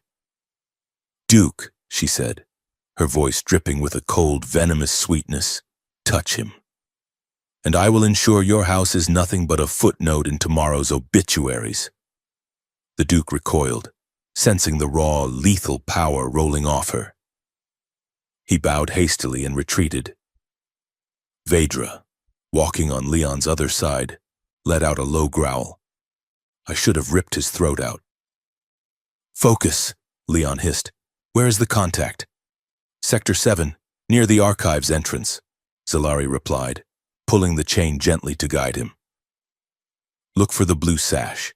They navigated the crush of bodies. The air smelled of expensive perfume, ozone, and the metallic tang of synthetic blood. It was a dizzying display of wealth built on the backs of 1,000 enslaved worlds. Leon felt a simmering rage in his gut. He saw other humans here, servers, dancers, living furniture, all with dead eyes, resigned to their fate. He caught the eye of a young woman holding a tray of crystal flutes. She looked at his collar, then at his face. For a second, a spark of recognition flashed in her eyes. The bounty on his head was broadcast on every screen in the galaxy. She opened her mouth to scream. Leon brought a finger to his lips. The woman hesitated. She looked at the arrogant vampires surrounding her, laughing and spilling wine. Then she looked back at Leon. She gave a barely perceptible nod and turned away, disappearing into the crowd. Loyalty, Leon thought. It still exists. They reached the entrance to the archives, a massive set of blast doors guarded by 2 Praetorian sentinels. Standing in the shadow of a pillar was a figure in the robes of a scholar, wearing a sash of deep indigo. It was not a vampire. It was an android. Its face was a smooth silver mask with glowing blue photoreceptors. "Unit 734, Zalari whispered. The android turned. It scanned them. A beam of blue light washed over their masks. "Princess Zalari, Princess Vedra." The android's voice was a synthesized whisper. "And the catalyst. You are late. Traffic was murder," Leon muttered. The android tapped a sequence into the control panel on the wall. The blast doors hissed open, just wide enough for them to slip through. "The Emperor has increased security protocols," the android explained as they hurried down the cool, silent corridor of the archives. "He suspects a breach. The masquerade is a trap. He is waiting for you to make a mistake." "He is going to be waiting a long time," Vedra said, checking the charge on her pistol. They reached the central data vault. It was a circular room dominated by a towering column of light, the nervous system of the entire galactic empire. Every order, every transaction, every execution order flowed through this node. Leon set the heavy bag he had been carrying on the floor. He unzipped it, revealing the ancient weapon from the mining moon. It looked like a jagged shard of chrome and crystal, humming with a dissonant frequency. "Get me connected," Leon said, kneeling by the device. Zalari and the android moved to the main console. Her fingers flew across the holographic interface, bypassing firewalls with codes she had stolen from her father's private server years ago. We have 2 minutes before the system traces the intrusion, Zalari said. Leon worked quickly. He wasn't trying to fire the weapon. He was trying to interface it with the broadcast array. He spliced the crystal core into the data feed. Upload the files, Leon ordered. Zalari slotted the data drive, containing the truth about the ritual sacrifice, the assassination orders, and the God-blood prophecy, into the terminal. Now, Leon said. He slammed his hand onto the activation panel of the ancient device. The crystal flared. It didn't shoot a beam of death. Instead, it sent a pulse of pure biometric data into the network. It was a frequency that resonated with the Vex bloodline, carrying the visual and audio proof of the Emperor's betrayal. Above them, in the Great Hall, the holographic ceiling flickered. The stars vanished. Instead, a massive 100-foot-tall image of the Emperor appeared. But it wasn't the regal image he projected. It was a recording from the secret archives. He was screaming, his face twisted in paranoia, ordering the death of his own daughters to preserve his power. Then, the image shifted. It showed the text of the protocol, Ouroboros. It showed the order to frame Earth. And finally, it showed Leon, Zalari, and Vedra standing in the ruins of the mining moon, alive and defiant, citizens of the galaxy. Leon's voice boomed through the speakers, magnified 1,000 times.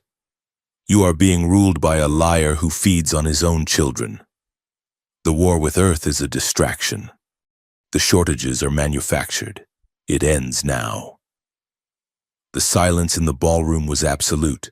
Then, the screaming started. Down in the archives, the console exploded in a shower of sparks.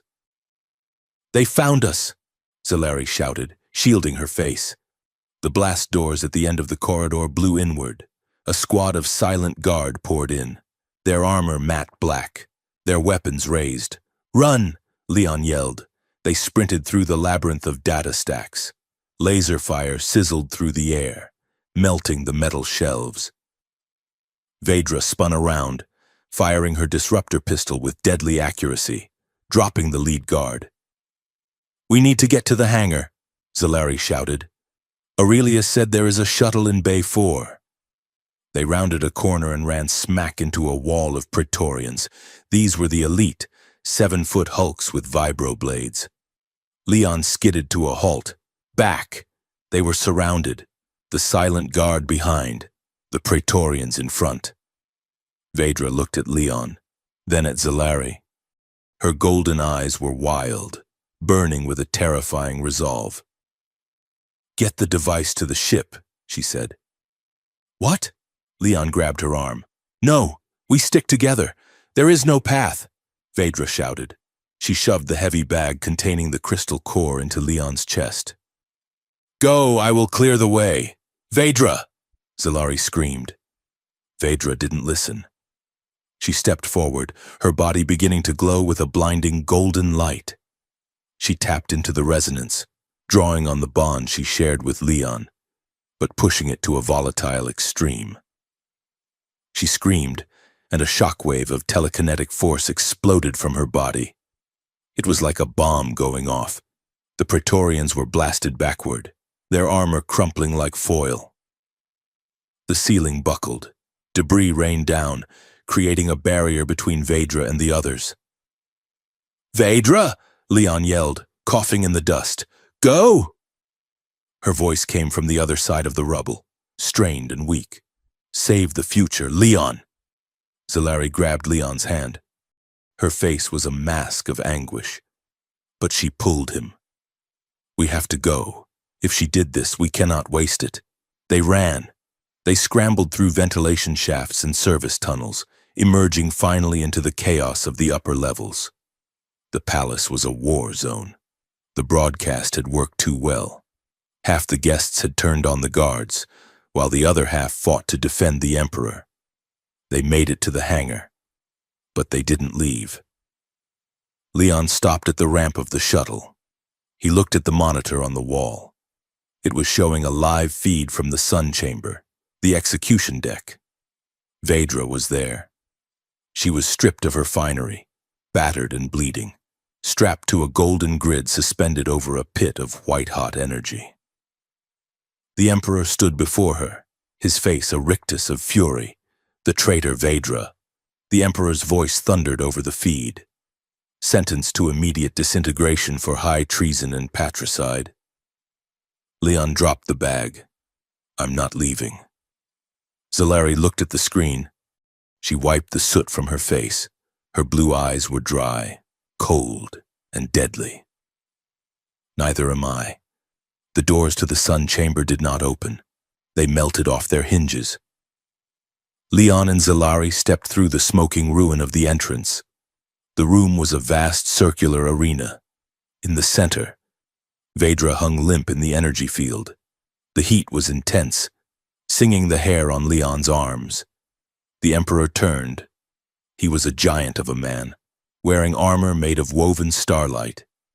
He held a scepter that pulsed with a sickly green light. So, the Emperor sneered, the gardener returns, and he brought disappointment to my daughter. Let her go. Kaelin, Zalari said, stepping forward. Her voice was steady, echoing with the authority of a true queen. Your lies are exposed. The galaxy knows what you are. They know what I tell them to know. The Emperor roared, I am the sovereign. I am the blood of the void. He raised his scepter. A bolt of green lightning arced toward them. Zalari didn't flinch.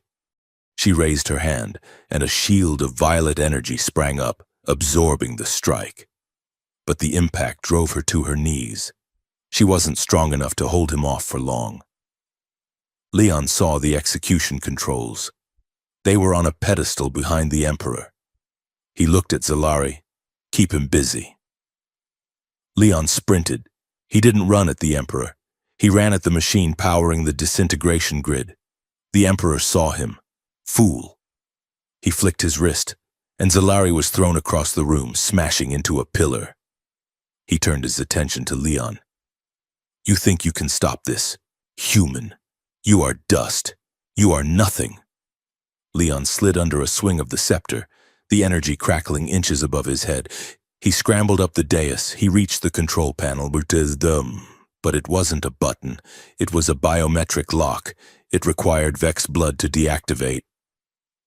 Leon froze. The Emperor laughed. It was a booming, terrible sound. You cannot save her. Only the blood of kings can command the sun chamber. Zalari pulled herself up from the floor. She looked at Leon, then at the Emperor. Take me, she screamed. Take me instead of her. I am the heir. My blood is stronger. The Emperor smiled. A tempting offer. Perhaps I will take both. He raised the scepter to deliver the killing blow to Zalari. Leon looked at the panel. He looked at the ancient device, the crystal shard he had strapped to his back. When the blood of the void mixes with the blood of the dirt. Leon didn't hesitate. He pulled a jagged piece of shrapnel from his belt, a remnant of the blast door. He didn't offer the machine royal blood. He slashed his own palm open, a deep, ugly cut. I am not a king, Leon said, his voice cutting through the hum of the machine. I am a Terra engineer. I work with dirt. He slammed his bleeding hand onto the crystal shard on his back, and then drove the shard directly into the biometric port of the execution machine. The reaction was instantaneous. The machine screamed. It wasn't a mechanical sound. It was a biological shriek. The crystal shard drank Leon's blood and amplified the resonance frequency 1,000 times. It injected the blood of the dirt, human, compassionate, resilient DNA, directly into the palace's energy grid. The green light of the Emperor's scepter flickered and turned white. The disintegration field holding Vedra spasmed. No! The Emperor howled. What have you done? The energy didn't dissipate. It reversed. It surged out of the machine, seeking the source of the Vex corruption. It sought the god blood. It hit the Emperor. He didn't burn, he unraveled. The false power he had stolen from the void clashed with the grounding, stabilizing force of Leon's sacrifice. He screamed as his armor dissolved, then his skin, revealing the twisted, hollow thing beneath. "I am eternal," he shrieked as he was pulled into the vortex of the machine. "You are history," Leon whispered. The shockwave threw Leon backward. He hit the stone floor hard. The light faded. The machine died. Vedra fell from the grid, the restraints deactivating. She hit the ground, gasping, alive. Zalari was at her side instantly, checking her vitals. Then, they both looked across the room. Leon lay still. He was pale, his skin gray. The blood was pooling around his hand, but it was more than that. The device had drained his bioenergy to fuel the reaction. He looked small, fragile. "Leon!" Vedra scrambled over to him, ignoring her own burns.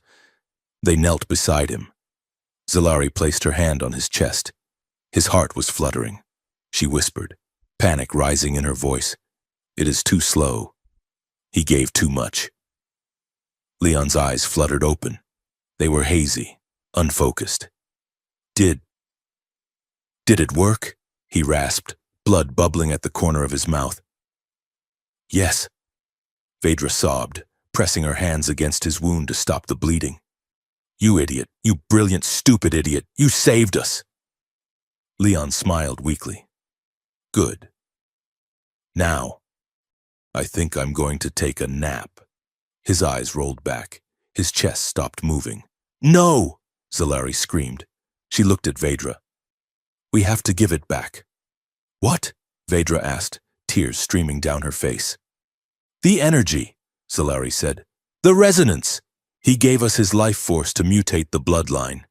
We have to give it back to jumpstart his heart." "But it will kill us," Vedra said, "if we pour our energy into a human." "We are not Vex anymore," Zalari shouted, her eyes blazing. "We are what he made us. Do it." Vedra nodded. She placed her hand over Leon's heart. Zalari placed her hand over Vedra's. They closed their eyes. They reached deep into the well of power that Leon had awakened in them. The power not of death, but of life. They didn't drain him. They poured themselves into him. Violet and gold light swirled around the trio. It entered Leon's chest. For a moment, nothing happened. The silence stretched, agonizing and final. Then, a gasp. Leon's back arched. He sucked in a jagged breath of air. The gray color receded from his face, replaced by a feverish flush. His heart hammered against his ribs, strong, steady, fighting. He collapsed back onto the floor, unconscious, but alive. Zalari and Vedra slumped over him, exhausted, their power reserves depleted to near zero. Around them, the palace shook. The loyalist forces were surrendering. The symbol of the Emperor burned on the wall was flickering out. The doors opened again. This time, it was not guards. It was the android, Aurelius, followed by a platoon of soldiers wearing the crest of the rebel houses. They stopped, staring at the scene in the center of the room. Two vampire princesses covered in soot and blood, curled protectively around a human gardener. The android stepped forward. "The Emperor is dead," Aurelius announced softly. "The fleet has stood down." Zalari looked up. She was too weak to stand, but her voice carried the weight of the new era. "Get a medic," she commanded, her hand tightening on Leon's shirt. "And get my consort a transport. We are going home." The revolution was over. The reign of the blood gods was finished. But the story of the human who taught monsters how to love was just beginning. The room smelled of medicinal herbs and the ozone tang of energy shields. It was a clean, sharp scent that cut through the haze in Leon's mind. He was floating, not in zero gravity, but in the heavy, warm drift of consciousness returning to a body that had been nearly hollowed out. He opened his eyes. The ceiling was made of rough-hewn stone, illuminated by soft, amber biolights. He tried to sit up, but a gentle, cool hand pressed against his chest, grounding him. "Stay," a voice whispered. It was Zalari. She was sitting on the edge of the bed, her silhouette framed by the light of a window overlooking a dense, alien jungle. She looked different. The rigid porcelain perfection of the imperial court was gone. Her hair was loose, falling in dark waves around her shoulders. She wore simple linen tunics, not silk armor. And her eyes? The icy blue had thawed into a color that looked like the ocean at sunrise. "You have been asleep for 9 days," she said softly. Leon tried to speak, but his throat felt like he had swallowed sand. "The palace," he rasped. "Gone." Vedra's voice came from the other side. She stepped into his line of sight. She held a bowl of water. She looked tired, her golden eyes shadowed, but there was a fierce, quiet strength in the set of her jaw. "The capital fell. The loyalists scattered. We are in the sanctuary of the weeping moon. It is safe." Leon drank the water she offered, the cool liquid soothing the fire in his throat. "And the Emperor?" The sisters exchanged a look. It was a look of heavy, unresolved dread. "He is not dead," Zalari said, her voice tightening. "You destroyed his physical shell in the execution chamber. You severed his connection to the palace grid. But his essence, the god blood he drank, it preserved him. He fled." "Fled where?" Leon asked, pushing himself up despite their protests. "To the Helios station," Zalari replied. "It is a star siphon orbiting a dying red giant on the edge of the sector. It is where he first harvested the power. He is trying to rebuild a body from the stellar plasma. But he is weak, and he is alone." Leon swung his legs over the edge of the bed. His body felt strange, lighter, yet denser, as if the energy transfer had altered his very molecular density. He looked at his hands. The scars from the crystal shard were there, jagged white lines across his palms, but they pulsed with a faint rhythmic golden light. "Then we finish it," Leon said. The recovery was slow, but the bond between them had shifted into something profound. In the quiet of the sanctuary, hidden beneath the canopy of the jungle moon, they ceased to be a human and 2 vampires. They became a triad. The sisters refused to leave his side. When hunger came upon them, the biological imperative to feed, they did not hunt. They did not seek the blood of the sanctuary's monks or the animals in the forest. They came to him. But it was not the predatory feeding of the past. It was a sharing. Leon offered his wrist, not out of submission but out of sustenance. And they took only what they needed, sealing the wounds instantly with their saliva, their eyes filled with gratitude rather than bloodlust. In return, they poured their vitality into him, accelerating his healing. It was a loop, a perfect, closed circuit of life. On the 3rd evening, when Leon was strong enough to walk without stumbling, they went out to the terrace. The sky was dominated by twin suns sinking toward the horizon. One was a deep, angry orange, the other a pale, ghostly white. The light painted the jungle in surreal hues of violet and gold. They stood by the stone railing, the wind warm against their skin. Vedra turned to Leon. She reached out and unbuttoned the top of his shirt, revealing the scar over his heart, the place where she had once marked him, and where the energy transfer had nearly stopped his heart. She leaned in and kissed the scar. It was a soft, reverent touch. "I used to think power was the only thing that mattered," Vedra whispered against his skin. "I thought that being feared was the same as being safe. But when I saw you fall, when I felt your heart stop. She looked up at him, her eyes shimmering. I would rather be weak and have you, she said, than be a goddess alone. Zalari stood on his other side. She watched the sun set, her profile sharp and regal. But her hand found Leon's and interlaced their fingers. My father taught us that love is a defect, Zalari said quietly. He said it was a crack in the armor where the knife gets in.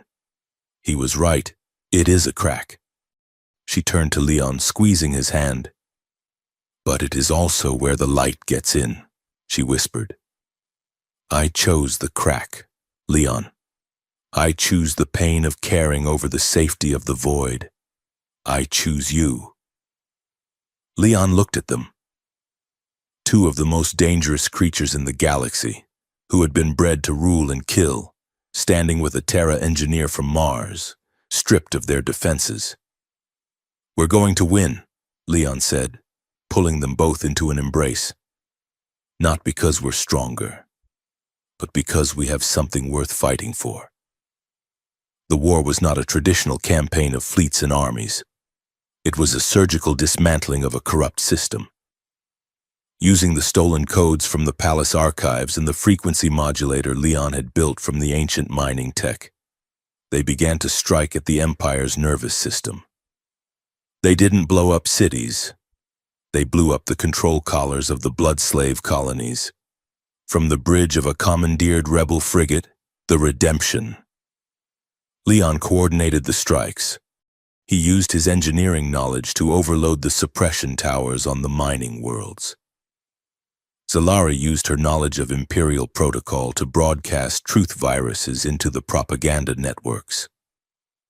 Vedra led boarding parties to liberate transport ships, turning livestock into soldiers. In 3 weeks, the Empire didn't just break, it dissolved. The fear that held it together evaporated when the galaxy saw that the princesses, the symbols of the bloodline, were fighting against the throne. But the core remained. Reports came in from deep space probes. The Helios station was active. The dying star it orbited was fluctuating wildly. The Emperor was drawing so much power that he was destabilizing the solar mass. If he wasn't stopped, he wouldn't just rebuild his body, he would cause the star to go supernova, wiping out the entire inner sector to fuel his ascension. He is going to burn the board, Leon said, looking at the tactical map. If he can't rule it, he'll destroy it. Then we go to Helios, Zalari said, checking the charge on her kinetic gauntlets. We end the lineage where it began. The Helios station was a nightmare of Gothic engineering. It was a cathedral of black steel built into the corona of a red giant. The heat shielding was failing. Solar flares licked at the hull, shaking the entire structure. The Redemption couldn't dock. The radiation was too intense. Leon, Zalari, and Vedra took a heavily shielded dropship, punching through the solar winds to crash land in the Emperor's private hangar.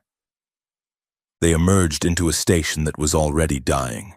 The walls were buckling. Gravity was fluctuating, shifting from heavy to null in seconds. The air tasted of sulfur and burning ozone. To the core chamber, Zalari commanded. They fought their way through the remnants of the Praetorian Guard, monstrosities of flesh and cybernetics that the Emperor had twisted into final defenders. Vedra was a whirlwind of golden telekinetic energy, flinging debris and enemies into the ventilation shafts. Zalari moved like a phantom, her violet blades cutting through armor and bone. Leon wasn't a warrior, but he was an engineer. He hacked the doors. He rerouted the thermal vents to fry the enemy squads. He used his customized disruption rifle to take out the shield generators. They reached the core chamber. It was a vast spherical room suspended over the heart of the star. The floor was transparent plasteel, looking directly down into the roiling, nuclear fire of the sun. In the center, hovering above the reactor interface, was the Emperor. He was terrifying. He was no longer a man in armor. He was a being of pure, unstable energy. His skin was cracked with magma. His eyes were voids of white fire. He was drawing plasma directly from the star, weaving it into a new, indestructible form. "Daughters," the Emperor's voice boomed, vibrating the very hull of the station. "And the pet," he floated down, his feet scorching the floor. "You are too late," he said. "The star is mine. I have consumed the god blood. I am becoming the singularity." "You are becoming a bomb," Leon shouted, stepping forward. "The containment field is failing, Kalen. You're drawing too much and you're going to kill us all." "Death is a triviality for a god," the Emperor sneered. He turned his gaze to Zalari. He extended a hand of burning light. "Zalari," he said, his voice shifting, becoming seductive, paternal. "Look at you, so full of potential, so wasted on this dirt." He gestured to the galaxy beyond the viewports. "Join me. Kill the human. Drain him dry. And I will give you the throne. I will make you a goddess of the new era. We will burn the old worlds and build a paradise of blood. Just you and me. Eternal." Zalari looked at the burning hand of her father. She looked at the throne he offered, a throne of ash and fire. Then she looked at Leon. He was bruised, covered in soot, holding a modified hydrospanner and a rifle. He looked tired. He looked mortal. "I don't want a throne," Zalari said, her voice ringing clear over the roar of the star. She stepped to Leon's side, interlacing her fingers with his. "I want a life." The Emperor's face twisted in rage. The fire flared. "Then burn with him!" He unleashed a wave of solar plasma. "Vedra, shield!" Zalari screamed. Vedra stepped forward, throwing up a barrier of golden light. The plasma hit it with the force of a freight train. Vedra screamed, her boots sliding backward on the deck. "Leon, the reactor!" Zalari yelled. "Do it!" Leon sprinted for the control console. The Emperor saw him and tried to intercept, but Zalari was there. She launched herself at her father, a blur of violet energy. She couldn't hurt him, but she could distract him. She slashed at his energy form, disrupting his focus. Leon reached the console. It was locked out. "Damn it," Leon cursed. "It's bio-coded to his new signature." "Override it," Vedra shouted, her shield beginning to crack. "I can't hack a star," Leon yelled. He looked at the reactor housing. It was a magnetic bottle containing the solar plasma. If he couldn't shut it down, he had to break it. He looked at the cooling pipes running along the ceiling. They were pumping liquid nitrogen to keep the station from melting. "Zalari, get clear!" Leon shouted into his comms. "What are you doing?" "I'm introducing a thermal shock," Leon yelled. "Get Vedra and get to the airlock." "We are not leaving you. Go, or we all die." Leon aimed his disruption rifle not at the Emperor, but at the main coolant valve directly above the Emperor's head. He fired. The pipe burst. A torrent of supercooled liquid nitrogen at absolute zero poured down onto the being made of solar plasma. The reaction was catastrophic. The sudden temperature shift shattered the Emperor's containment field. His magma skin cracked. He shrieked, a sound of physics breaking. "No!" the Emperor howled as his form began to destabilize. The thermal shock caused a feedback loop in the reactor. The station groaned. The gravity failed. Leon was thrown upward, slamming into the ceiling. The Emperor exploded outward, a shockwave of raw energy that vaporized the console. Zalari and Vedra grabbed Leon, pulling him out of the air as the vacuum of space tore the room open. They dragged him into the corridor, sealing the blast door just as the core chamber was consumed by the star. "Life pods!" Vedra screamed. They ran through the collapsing station. The floor was melting beneath their boots. Fire chased them down the hallways. They reached the pod bay. There was one pod left. They scrambled inside. Leon punched the launch sequence. The pod shot away from the station just seconds before the reactor went critical. Through the rear viewport, they watched. The Helios station crumpled like a tin can.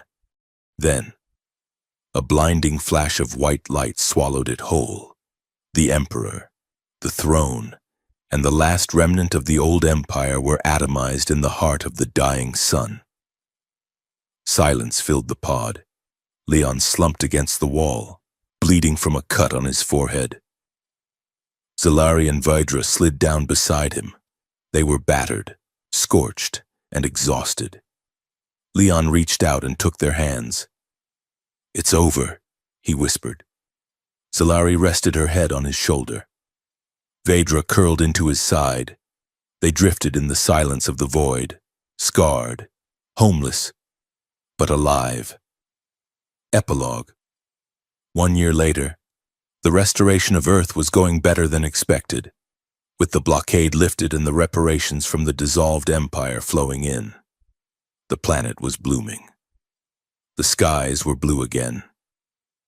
Leon stood in a lecture hall in the newly built diplomatic district of New Geneva. The room was filled not with politicians but with children. They were vampire children, refugees from the liberated colonies, orphans of the war. They sat in rows, their pale faces attentive, their eyes wide with curiosity. "So," Leon said, pointing to the holographic schematic of a terraforming engine. "The key isn't to force the soil to change, it's to introduce the right bacteria, the right nutrients, and then you wait. You have to be patient. You have to nurture it." A small girl in the front row raised her hand. "Like a blood bond?" Leon smiled. "Sort of, but with less biting." The class giggled. The door at the back of the hall opened. The room fell silent, but it wasn't the silence of fear. It was the silence of awe. Zalari and Vidra walked in. They were not wearing the armored gowns of the imperial court. Zalari wore a tailored suit of dark blue velvet, elegant and commanding. Vidra wore a flowing dress of sun-yellow silk. They didn't look like monsters, and they looked like queens. But they walked to Leon not as rulers visiting a subject, but as partners coming home. "Class dismissed," Leon said. The children scrambled up, bowing respectfully to the sisters as they filed out. "How was the lesson?" Zalari asked, walking up to the podium. She brushed a speck of chalk dust from Leon's jacket. "They're quick learners," Leon said. "Better at math than I was." "The council is waiting," Vidra said, leaning against the desk, stealing a datapad to play with. "The delegates from the Proxima systems want to discuss the new trade routes. They specifically asked for the engineer consort to be present. They trust your math more than our politics."